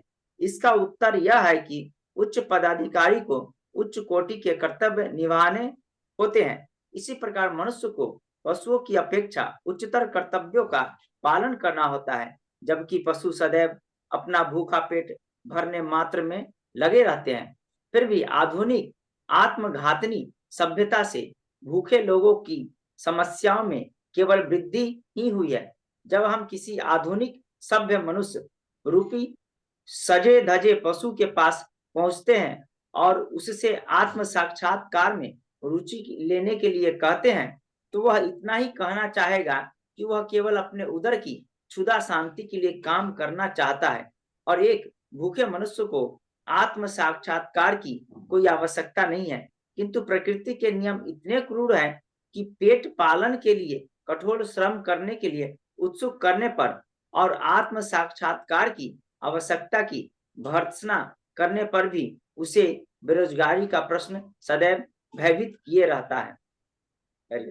ओके, तो यहाँ पर एक ऑफिस के कर्मचारी क्लर्क है। क्लर्क को हिंदी में क्या गया, क्या कहा गया? जल्दी से बोलिए। कर्मचारी को क्या कहा गया? इतना देरी करते आप लोग, पढ़ते क्या है फिर? सामान्य हाँ, कलर सामान्य अरे ऑफिस कर्मचारी, लिपिक क्लर्क क्लर्क लिपिक। लिखा क्लर्क नहीं, उधर लिखा है ना, एक हिंदी शब्द दिया है, तो आप लोग नया शब्द ढूंढ रहे हैं क्यों? क्लर्क लिखा हो, एक उच्च पद वाले सरकारी कर्मी को एक सामान्य क्लर्क की अपेक्षा बेहतर सुविधा पर ओके, क्यों प्राप्त? क्लर्क लिखा है, ठीक है ठीक है, क्लर्क है तब ठीक है, वो इंग्लिश में भी क्लर्क ही लिखा है। तो जो क्लर्क होता है ना उसका, और एक ऑफिस में जो उच्च पदाधिकारी है, देखिए उच्च पदाधिकारी को एसी दिया हुआ है, एक गाड़ी दिया है और एक क्वार्टर दिया है गवर्नमेंट ने रहने के लिए, अच्छा क्वार्टर दिया है, मतलब बहुत बड़ा क्वार्टर दिया है। और उसी ऑफिस में दूसरा एक क्लर्क है जो मेहनत ज्यादा करता है, परिश्रम ज्यादा करता है, लेकिन उसके लिए क्वार्टर बहुत छोटी सी क्वार्टर दी है, एकदम झोपड़ी ट्रेन के जैसी। उसको कोई गाड़ी वाड़ी नहीं मिला हुआ है, उसका नौकरी भी कम है। ऐसा क्यों? कोई बता सकता है ऐसा क्यों? वो तो एसी में बैठा हुआ है, उसका सैलरी ज्यादा, उसको मकान फैसिलिटी ज्यादा, और उधर ये मेहनत ज्यादा कर रहा है, ये गर्मी में धूप में भटक रहा है, उसको इतना कम सैलरी, उसका फैसिलिटी कम क्यों? हाँ, हमारे हमारे हमारी मांगे पूरी करो, जवाब दो, जवाब दो। तो उसका काम जवाब बड़ा होता है, इसलिए बड़ा काम उसको। जवाब दो, जवाब दो। कम्युनिस्ट वाले तो बहुत इसको इनकलाब जिंदाबाद कर देंगे कि ऐसा नहीं होना चाहिए।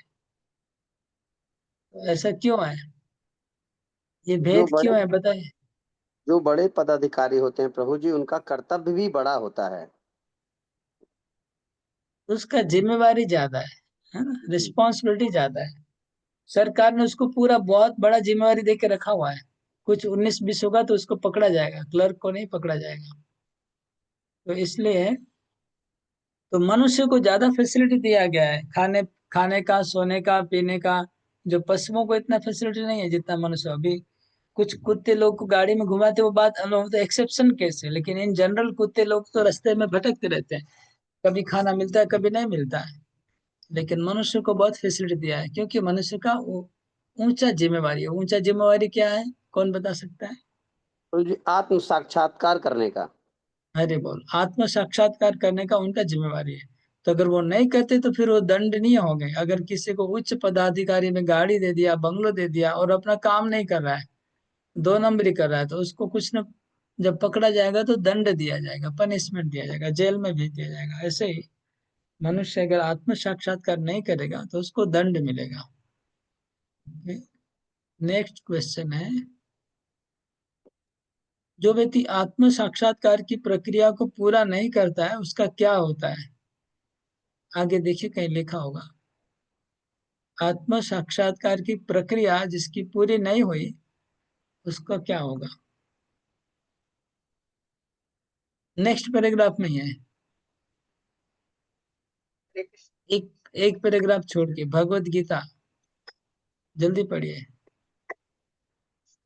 तो इसको निम्न लोक में भेज दिया जाता है प्रभु जी। नहीं भगवत नहीं गीता नहीं में नहीं, यदि भगवत गीता, भगवत गीता गीता में पढ़िए। कहा गया है कि जो मनुष्य आत्म साक्षात्कार के पथ पर चलकर भगवान के साथ अपने संबंध को समझने का भरसक प्रयत्न करने पर भी उसे पूरा नहीं कर पाता, उसे सूची या श्री मताम परिवार में जन्म लेने का अवसर दिया जाता है।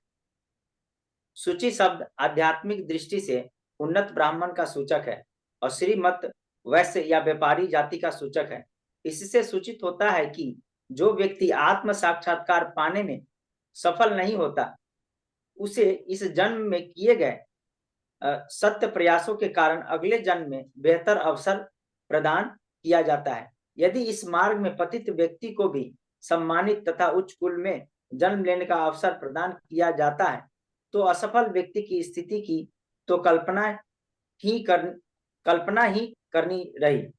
भगवत अरे साक्षात्कार करने की ठीक है, तो मतलब अगर कोई आत्म साक्षात्कार का अगर प्रयास करेगा तो हो गया काम। प्रयास करने के बाद अगर उसको नहीं कंप्लीट कर पाया तो उसको अगला अच्छा जन्म मिल जाएगा, ब्राह्मण और इधर। ठीक है। और अगर वो प्रयास करता है और सफल हो गया, फिर उसको तो क्या मिलेगा? प्रभुपाद बोलते हैं, वो तो हम काउंटिंग ही नहीं कर पाएंगे कितना उसको फायदा होगा। लेकिन अगर सफल नहीं हुआ तो कोई नुकसान नहीं है। ओके, तो ये 4 प्रश्न थे इसमें।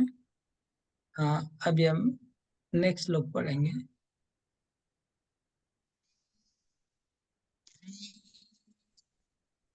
चार नंबर 4 नंबर मंत्र। जदेकं मनसो जवीयो नैन देवाप्नुवन् पूर्वमर्षत् तद्धावतो ज्ञानत्येति तिष्ठत्। तस्मिन्नपो मातरिश्वा दधाति अनेजदेकं मनसो जवीयो नेन देवाप्नुवन् पूर्वमर्षत् तद्धावतोऽन्यानद्येति तिष्ठत् तस्मिन्नापो मातरिश्वा ददाति। पढ़िए। हरे कृष्णा। अपने धाम में स्थिर रहते हुए भी भगवान मन से अधिक वेगवान है और अन्य समस्त दौड़ने वाले को पीछे रख सकते हैं। शक्तिशाली देवता उन तक नहीं पहुंच पाते। एक स्थान पर रहते हुए भी वे वायु तथा वर्षा की पूर्ति करने वाले देवताओं को बस में रखते हैं। वे श्रेष्ठता में सबसे आगे हैं। हरे कृष्ण। तो अनेजद एकम मनुष्यो जवीयो, यद्यपि भगवान अचल है, भगवान स्थिर है, भगवान हिलते नहीं है, लेकिन उनका स्पीड मन से भी ज्यादा है। मनुष्यो जवीयो, मनुष्यो जवीयो मतलब मन से भी स्पीड उनका ज्यादा है। और तद्धावतो अन्यान अत्येति तिष्ठत्, जब भगवान दौड़ते हैं तो दूसरों को अतिक्रम कर जाते हैं, दूसरे देवताओं को अतिक्रम कर जाते हैं स्पीड में। यद्यपि वो अचल है, स्थिर है, हिलते नहीं है, लेकिन फिर भी उनका गति इतना फास्ट है कि मन से भी ज्यादा उनकी तीव्र गति है। प्रभुपाद जी अगले श्लोक में तात्पर्य में लिख रहे हैं कि भगवान गोलोक धाम में रहते हैं और गोलोक धाम बहुत दूर है। मतलब कितना दूर है कि ब्रह्म संहिता में ब्रह्मा जी कहते हैं कि अगर मन की गति से लाखों वर्ष अगर हम ट्रैवल करेंगे तो भी नहीं पहुंच पाएंगे, इतना दूर है। लेकिन वो गोलोक धाम से भगवान को यहाँ आने में प्रभुपाद जी बोलते हैं कि फ्रिक्शन ऑफ सेकंड, एक सेकंड भी पूरा नहीं लगेगा। फ्रिक्शन ऑफ सेकंड में भगवान गोलोक धाम से यहाँ तुरंत आ सकते हैं, इतना स्पीड है भगवान का चलने का। तो इतनी स्पीड से भगवान आ सकते हैं। इसलिए इसमें लिखा है श्लोक में कि भगवान इतना तीव्र गति से चलते हैं कि देवता उनके पीछे रह जाते हैं भागने में। लेकिन फिर भी भगवान को यहाँ पर अचल कहा गया है, भगवान को स्थिर कहा गया है। ये भगवान के कुछ विरोधी गुण हैं। अब इस श्लोक में हमने अच्छा, मैंने जो बताया आपको कि गोलोक कितना दूर है, वही चीज प्रभुपाद जी तात्पर्य में बता रहे हैं। मैंने तो ऐसे ही अंदाज से बोला। हाँ ठीक है। अभी पहला प्रश्न है, भगवान की 3 प्रकार की शक्तियां क्या क्या है, उसका बताइए। सेकंड पैराग्राफ से पढ़िए। हरे कृष्णा। मैं भी यदि थर्ड पैराग्राफ है, थर्ड पैराग्राफ है, पढ़िए पढ़िए। यद्यपि उनकी शक्तियां असंख्य है, तथापि उन्हें 3 प्रमुख श्रेणियों में विभाजित किया जा सकता है। अंतरंगा शक्ति, तटस्थ शक्ति तथा बहिरंगा शक्ति। इन श्रेणियों में से प्रत्येक के हजारों लाखों उपभेद हैं। वायु, प्रकाश, वर्षा इत्यादि प्राकृतिक संसाधनों को नियंत्रित करने वाले शक्ति संपन्न प्रमुख देवता परम पुरुष की तटस्थ शक्ति के अंतर्गत आते हैं। मनुष्यों समेत सारे निम्न जीव भी भगवान की तटस्थ शक्ति के अंतर्गत आते हैं। यह भौतिक जगत भगवान की बहिरंगा शक्ति की सृष्टि है और आध्यात्मिक आकाश या ईश्वर का धाम उनकी अंतरंगा शक्ति का प्रकट्य है। हरे कृष्ण। ओके, ये 3 शक्ति का विवरण हो गया। 3 शक्ति का नाम क्या और तीनों शक्ति में क्या क्या आता है। मनुष्य, पशु पंछी और देवता, ये सब तटस्था शक्ति में आ गया। और पूरा भौतिक जगत ब्रह्मांड बहिरंगा शक्ति है। पूरा वैकुंठ आध्यात्मिक जगत अंतरंगा शक्ति में। नेक्स्ट क्वेश्चन है, एक उदाहरण के साथ स्पष्ट करिए कि भगवान एक स्थान पर रहने के बावजूद भी सब जगह मौजूद है। भगवान एक जगह भी है और फिर भी सब जगह है। Next paragraph. इस प्रकार भगवान की विभिन्न शक्तियां सर्वत्र विद्यमान है। यद्यपि भगवान तथा उनकी शक्तियों में कोई अंतर नहीं है, लेकिन किसी को भी गलती से यह नहीं मान लेना चाहिए कि ये शक्तियां ही परम सत्य है और परमेश्वर केवल निराकार रूप में सर्वत्र व्याप्त है, या कि उनका साकार रूप नहीं होता। लोग अपनी समझ की क्षमता के अनुसार विभिन्न निष्कर्षों तक पहुंचने के आदी एक हैं। मेरे ख्याल से उत्तर पिछले पिछले पैराग्राफ में, पीछे जो छोड़ के आए उसको पढ़िए।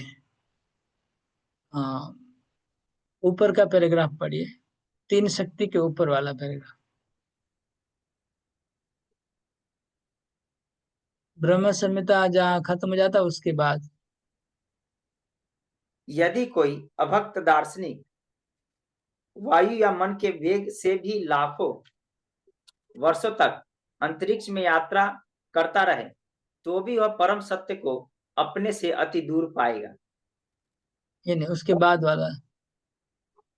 ब्रह्म संहिता से आगे वर्णन है कि परम भगवान का अपना दिव्य धाम है, जिसे गोलोक कहते हैं, जहां वे अपनी लीलाओं में मग्न रहते हैं।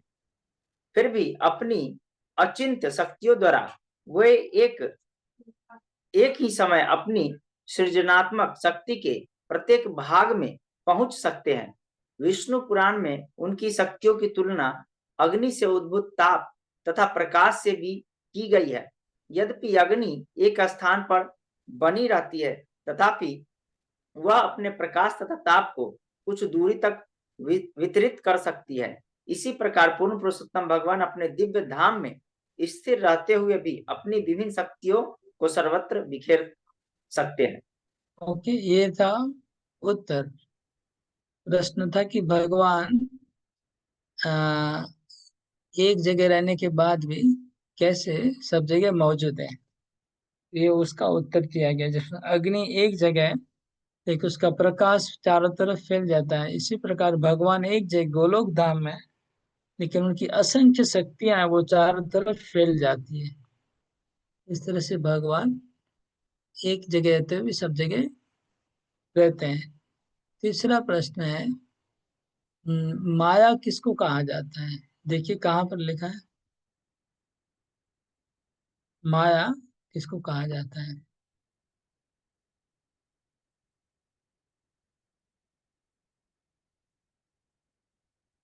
नहीं मिला, मैं देख पा रहा हूँ इधर। परम पूर्ण का प्रत्येक अंश किसी विशेष शक्ति से संपन्न होता है, जिससे वह परमेश्वर की इच्छा अनुसार कर्म करता है। जब वह जीव रूपी अंश विशेष भगवान की इच्छा द्वारा निर्दिष्ट अपने विशिष्ट कार्यकलापों को भूल जाता है, तो वह माया में स्थित समझा जाता है। इसलिए ईशोपनिषद हमें प्रारंभ से ही सचेत करता है कि भगवान द्वारा हमारे लिए जो कार्य नियत है, हम उसे ही करें, किंतु इसका अर्थ यह नहीं होता कि विशिष्ट जीवात्मा को अपनी प्रेरणा नहीं होती। चूंकि जीव भगवान का अंश है, उनमें भगवान की प्रेरणात्मक शक्ति भी होती है।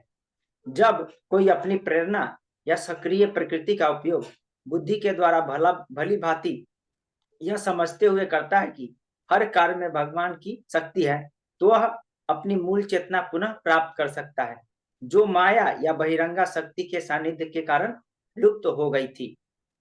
ओके, तो माया क्या है?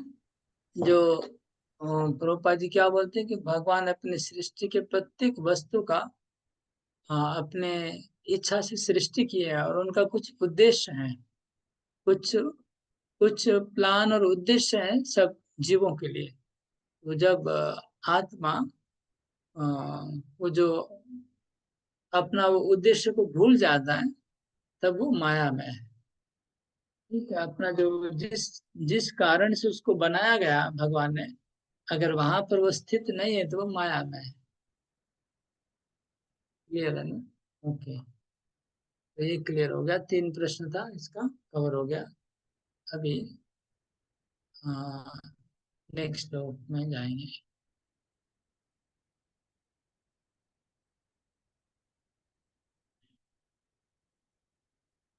तदेजति तन्नेजति तद्दूरे तदन्तिके तदन्तरस्य सर्वस्य तदु सर्वस्य बाह्यता तदेजति तन्नेजति तद्दूरे तदन्तिके तदन्तरस्य सर्वस्य तदु सर्वस्यास्य बाह्यतः। परमेश्वर चलते हैं और नहीं भी चलते हैं, वे बहुत दूर है लेकिन अत्यंत निकट भी है, वे सबके भीतर है फिर भी वे सबके बाहर भी है। हरे कृष्ण। तो तदेजति तन्नेजति, एजति मतलब चलना, नेजति मतलब नहीं चलना। तो भगवान चलते भी और नहीं भी चलते हैं। तद दूरे तदंतिके, भगवान दूर भी है और बहुत निकट भी है। तदंतरस्य सर्वस्य, भगवान सबके अंदर में है। तदु सर्वस्य बाह्यतः, भगवान सबके बाहर है। तो यहाँ पर इस तरह से विरोधी, परस्पर विरोधी गुणों का उल्लेख किया गया। भगवान के अंदर ऐसे विरोधी गुण पाए जाते हैं कि भगवान चलते भी है, नहीं भी चलते हैं। भगवान सबके अंदर है और बाहर है, भगवान दूर में और नजीक में है। इस प्रकार के विरोधी गुण भगवान के अंदर होते हैं। तो पहला प्रश्न है, इस प्रकार के विरोधी गुण क्या साबित करते हैं?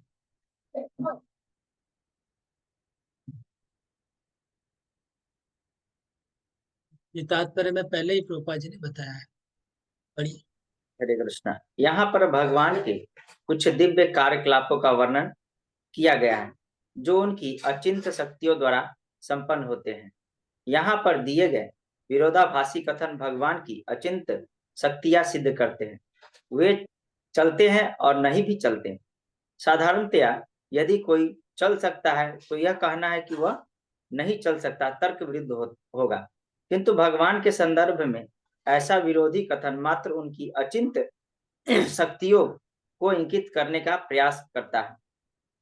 अपने सीमित ज्ञान से हम ऐसे विरोधी कथनों को समझ नहीं सकते, अतः हम तो केवल अपने ज्ञान की सीमित शक्तियों के आधार पर भगवान की धारणा बनाते हैं। उदाहरण के तौर पर मायावाद सिद्धांत को मानने वाले निर्विशेषवादी दार्शनिक भगवान के केवल निराकार कार्यकलापों को स्वीकार करते हैं और उनके साकार रूप को ठुकरा देते हैं, किंतु भगवत संप्रदाय को मानने वाले भगवान की पूर्ण धारणा को अपनाते हुए उनकी अचिंत शक्तियों को स्वीकार करते हैं और समझते हैं कि वे साकार तथा निराकार दोनों हैं। भगवतगण जानते हैं कि अचिंत शक्तियों के बिना परमेश्वर शब्द का कोई अर्थ नहीं रहता है। ओके, तो विरोधाभासी गुण भगवान का क्या साबित करते हैं? भगवान की अचिंत शक्ति को साबित करते हैं।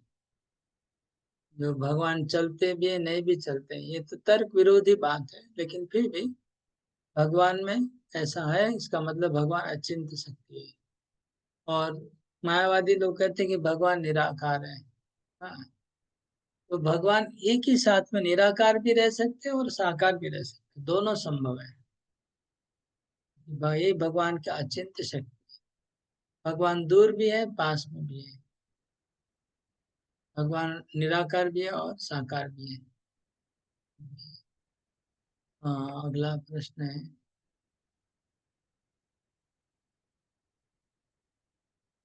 इस भौतिक संसार में भगवान के अवतार के संबंध में अविश्वासी लोग क्या तर्क प्रस्तुत करते हैं? उनके तर्क का खंडन करिए उदाहरण के साथ।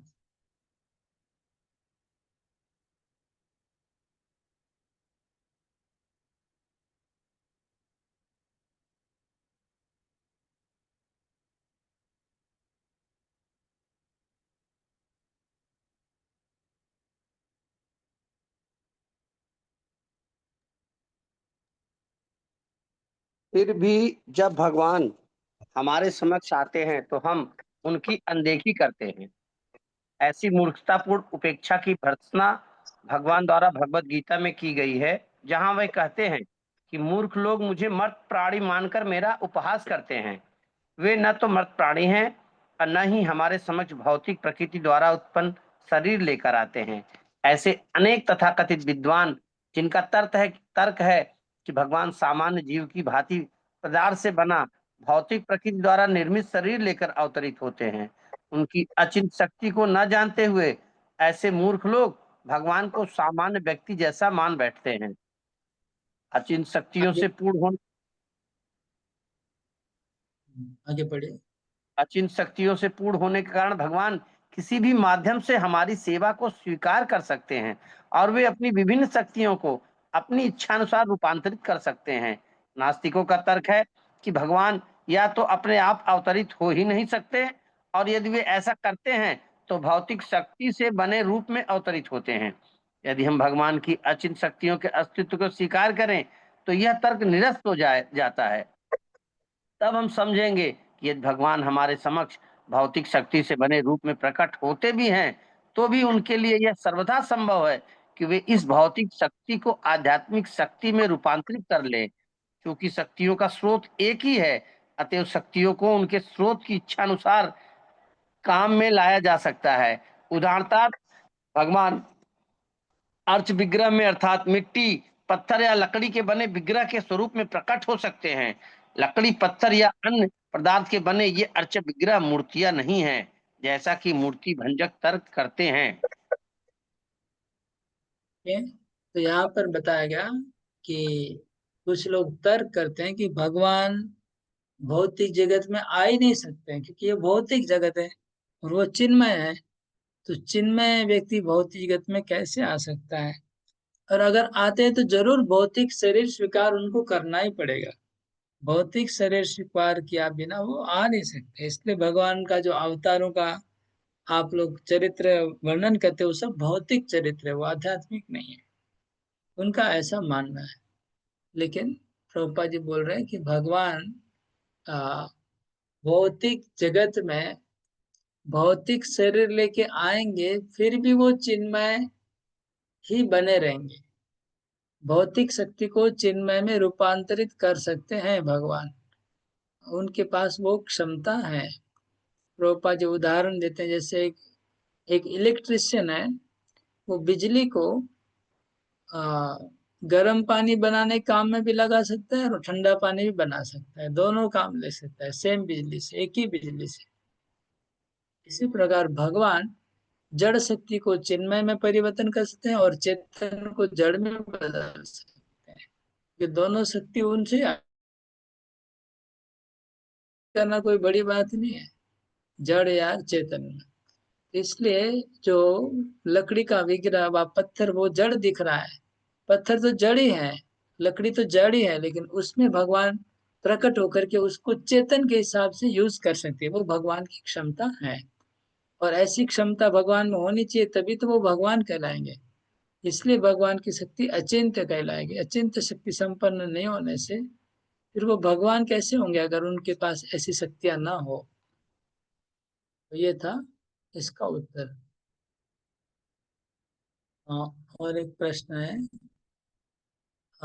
नेक्स्ट क्वेश्चन है, भगवत गीता के अनुसार भगवान विभिन्न प्रकार के भक्तों के साथ अलग अलग तरह कैसे आदान प्रदान करते हैं? देखिए तात्पर्य में।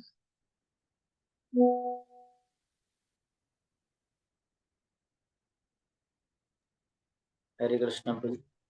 भगवत गीता में भगवान इंगित करते हैं कि वे भक्त के किस प्रकार व्यवहार करते हैं। यह उनकी शरणागति की मात्रा पर निर्भर करता है। यह अधिकार वे अपने हाथों में रखते हैं कि वे शरणागतों के अतिरिक्त किसी और के समक्ष प्रकट हो या न। इस प्रकार शरणागत जीवों के लिए वे सदैव लभ्य हैं, परंतु शरणागत नहीं हुए जीवों के लिए वे अति दूर तथा अगम्य हैं। हरे कृष्ण। भगवान के पास स्वतंत्रता है कि जो शरणागत नहीं है उसके पास उनको प्रकट होना चाहिए कि नहीं होना चाहिए, वो स्वतंत्रता भगवान के पास है।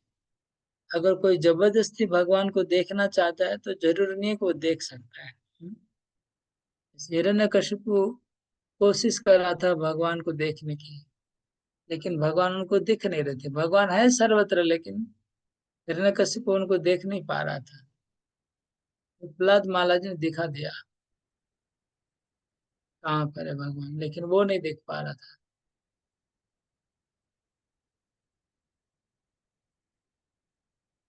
तो नेक्स्ट क्वेश्चन है, हाँ, सगुण और निर्गुण शब्द का असली अर्थ क्या है? सगुण और निर्गुण शब्द का असली अर्थ क्या है? इसके पीछे वाले पैराग्राफ जो हम छोड़ के आए पीछे, आगे समझिए। आगे नेक्स्ट पैराग्राफ। ओके, इस संदर्भ में शास्त्रों में भगवान के लिए प्रायः प्रयुक्त होने वाले दो शब्द सगुण गुणों से युक्त तथा निर्गुण गुणों से रहित अत्यंत महत्वपूर्ण है। सगुण शब्द का मतलब यह नहीं होता कि वे दृष्टिगोचर गुणों सहित प्रकट होते हैं, तो वे भौतिक रूप ग्रहण करते हैं और भौतिक प्रकृति के नियमों के अधीन रहते हैं। उनके लिए भौतिक तथा आध्यात्मिक शक्तियों में अंतर नहीं होता, क्योंकि वे समस्त शक्तियों के स्रोत हैं। समस्त शक्तियों के नियंत्रक के रूप में वे हमारी तरह कभी भी उनके वश में नहीं हो सकते। भौतिक शक्ति उनके निर्देशों के अनुसार कार्य करती है, अतः वे उस शक्तियों को अपने कार्य के लिए उस शक्ति के किसी भी गुण से प्रभावित हुए बिना प्रयोग कर सकते हैं। इस संदर्भ में वे निर्गुण है। न ही भगवान कभी निराकार होते हैं, क्योंकि अंतर्गतवा वे शाश्वत रूप तथा आदि भगवान हैं। उनका निराकार पहलू या ब्रह्म ज्योति उनकी व्यक्तिगत किरणों की चमक मात्र है, जिस प्रकार सूर्य की किरणें सूर्य देव की चमक है। हरे कृष्ण। निर्गुण का अर्थ क्या है? भगवान में कोई भौतिक गुण नहीं है। रजोगुण, तमोगुण, सतोगुण ये सब भगवान के अंदर नहीं है, इसलिए निर्गुण कहा गया। और सगुण मतलब भगवान में आध्यात्मिक गुण है, चिन्मय गुण है, इसलिए वो सगुण कहलाते हैं। ये और एक प्रश्न है, ऐसी घटना का उल्लेख करें जो ये साबित करती है कि भगवान सब जगह मौजूद है, अपनी सृष्टि के किसी भी हिस्से में वो प्रकट हो सकते हैं। ऐसा तात्पर्य से एक घटना का उल्लेख करिए। हरे तात्पर्य में कृष्ण। जब बालक संत प्रहलाद महाराज अपने नास्तिक पिता के समक्ष थे, तो उनके पिता ने उनसे पूछा, कहा मैं तुम्हारा ईश्वर? जब प्रहलाद ने उत्तर दिया कि ईश्वर सर्वत्र निवास करते हैं, तो पिता ने क्रुद्ध होकर पूछा कि क्या तुम्हारा ईश्वर इस महल के किसी खम्भे में भी है? तो बालक ने कहा, हाँ। उस नास्तिक राजा ने उस खम्भे को तुरंत उन्हीं के सामने खंड खंड कर दिया और भगवान उसी समय नरसिंह के रूप में प्रकट हो गए और उन्होंने उस नास्तिक राजा का संहार कर दिया। इस प्रकार ईश्वर सभी वस्तुओं के भीतर है और वे अपनी विभिन्न शक्तियों से हर वस्तुओं की सृष्टि करते हैं। वे अपनी अचिंत्य शक्तियों से अपने निष्ठावान भक्त पर कृपा दिखाने के लिए किसी भी स्थान पर प्रकट हो सकते हैं। भगवान नरसिंह उस खंबे के भीतर से नास्तिक राजा के आदेश से नहीं प्रकट हुए थे, अपितु अपने भक्त प्रहलाद की इच्छा से प्रकट हुए थे। कोई नास्तिक भगवान को प्रकट होने का आदेश नहीं दे सकता, लेकिन भगवान अपने भक्त पर कृपा दिखाने के लिए कहीं भी प्रकट हो जाएंगे। इसी प्रकार भगवत गीता 4.8 का कथन है कि भगवान नास्तिकों करने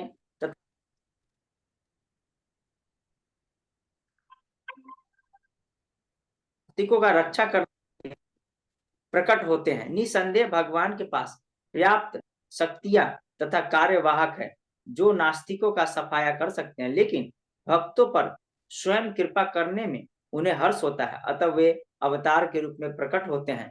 वास्तव में वे अपने भक्तों पर अनुग्रह करने के लिए ही अवतरित होते हैं, किसी अन्य प्रयोजन से नहीं। हरे कृष्ण। और एक प्रश्न और है, भगवान किन रूपों में हर चीज के अंदर और बाहर है? भगवान सबके अंदर है और सबके बाहर है, कैसे? कैसे भगवान सबके अंदर है और सबके बाहर है, इसका उदाहरण दीजिए। नेक्स्ट पैराग्राफ में है। ब्रह्म संहिता में कहा गया है कि आदि भगवान गोविंद अपने पूर्ण अंश द्वारा प्रत्येक वस्तु में प्रवेश करते हैं। वे ब्रह्मांड तथा ब्रह्मांड के सारे परमाणुओं तक में प्रवेश करते हैं। वे विराट रूप में प्रत्येक वस्तु के बाहर रहते हैं, किंतु अपने अंतर्यामी रूप में वे प्रत्येक वस्तु के भीतर रहते हैं। अंतर्यामी रूप में वे घटित होने वाली प्रत्येक घटना के साक्षी हैं और हमें अपने कर्मों का फल प्रदान करते हैं। भले ही हम भूल जाएं कि हमने पूर्व जन्मों में क्या क्या किया था, लेकिन चूंकि भगवान हमारे कार्यों के साक्षी हैं, अतः हमारे कर्मों के फल सदैव मिलते हैं और हमें उन फलों को भोगना होता है। ओके, तो सब भगवान सबके अंदर है अंतर्यामी रूप में, और सबके बाहर है विराट रूप के रूप में है। विराट रूप भगवान का बाहर का रूप है और परमात्मा भगवान का अंदर का रूप है। तो आज यहाँ रखें कि आगे बढ़ाना है, क्या विचार है आप लोगों का? क्या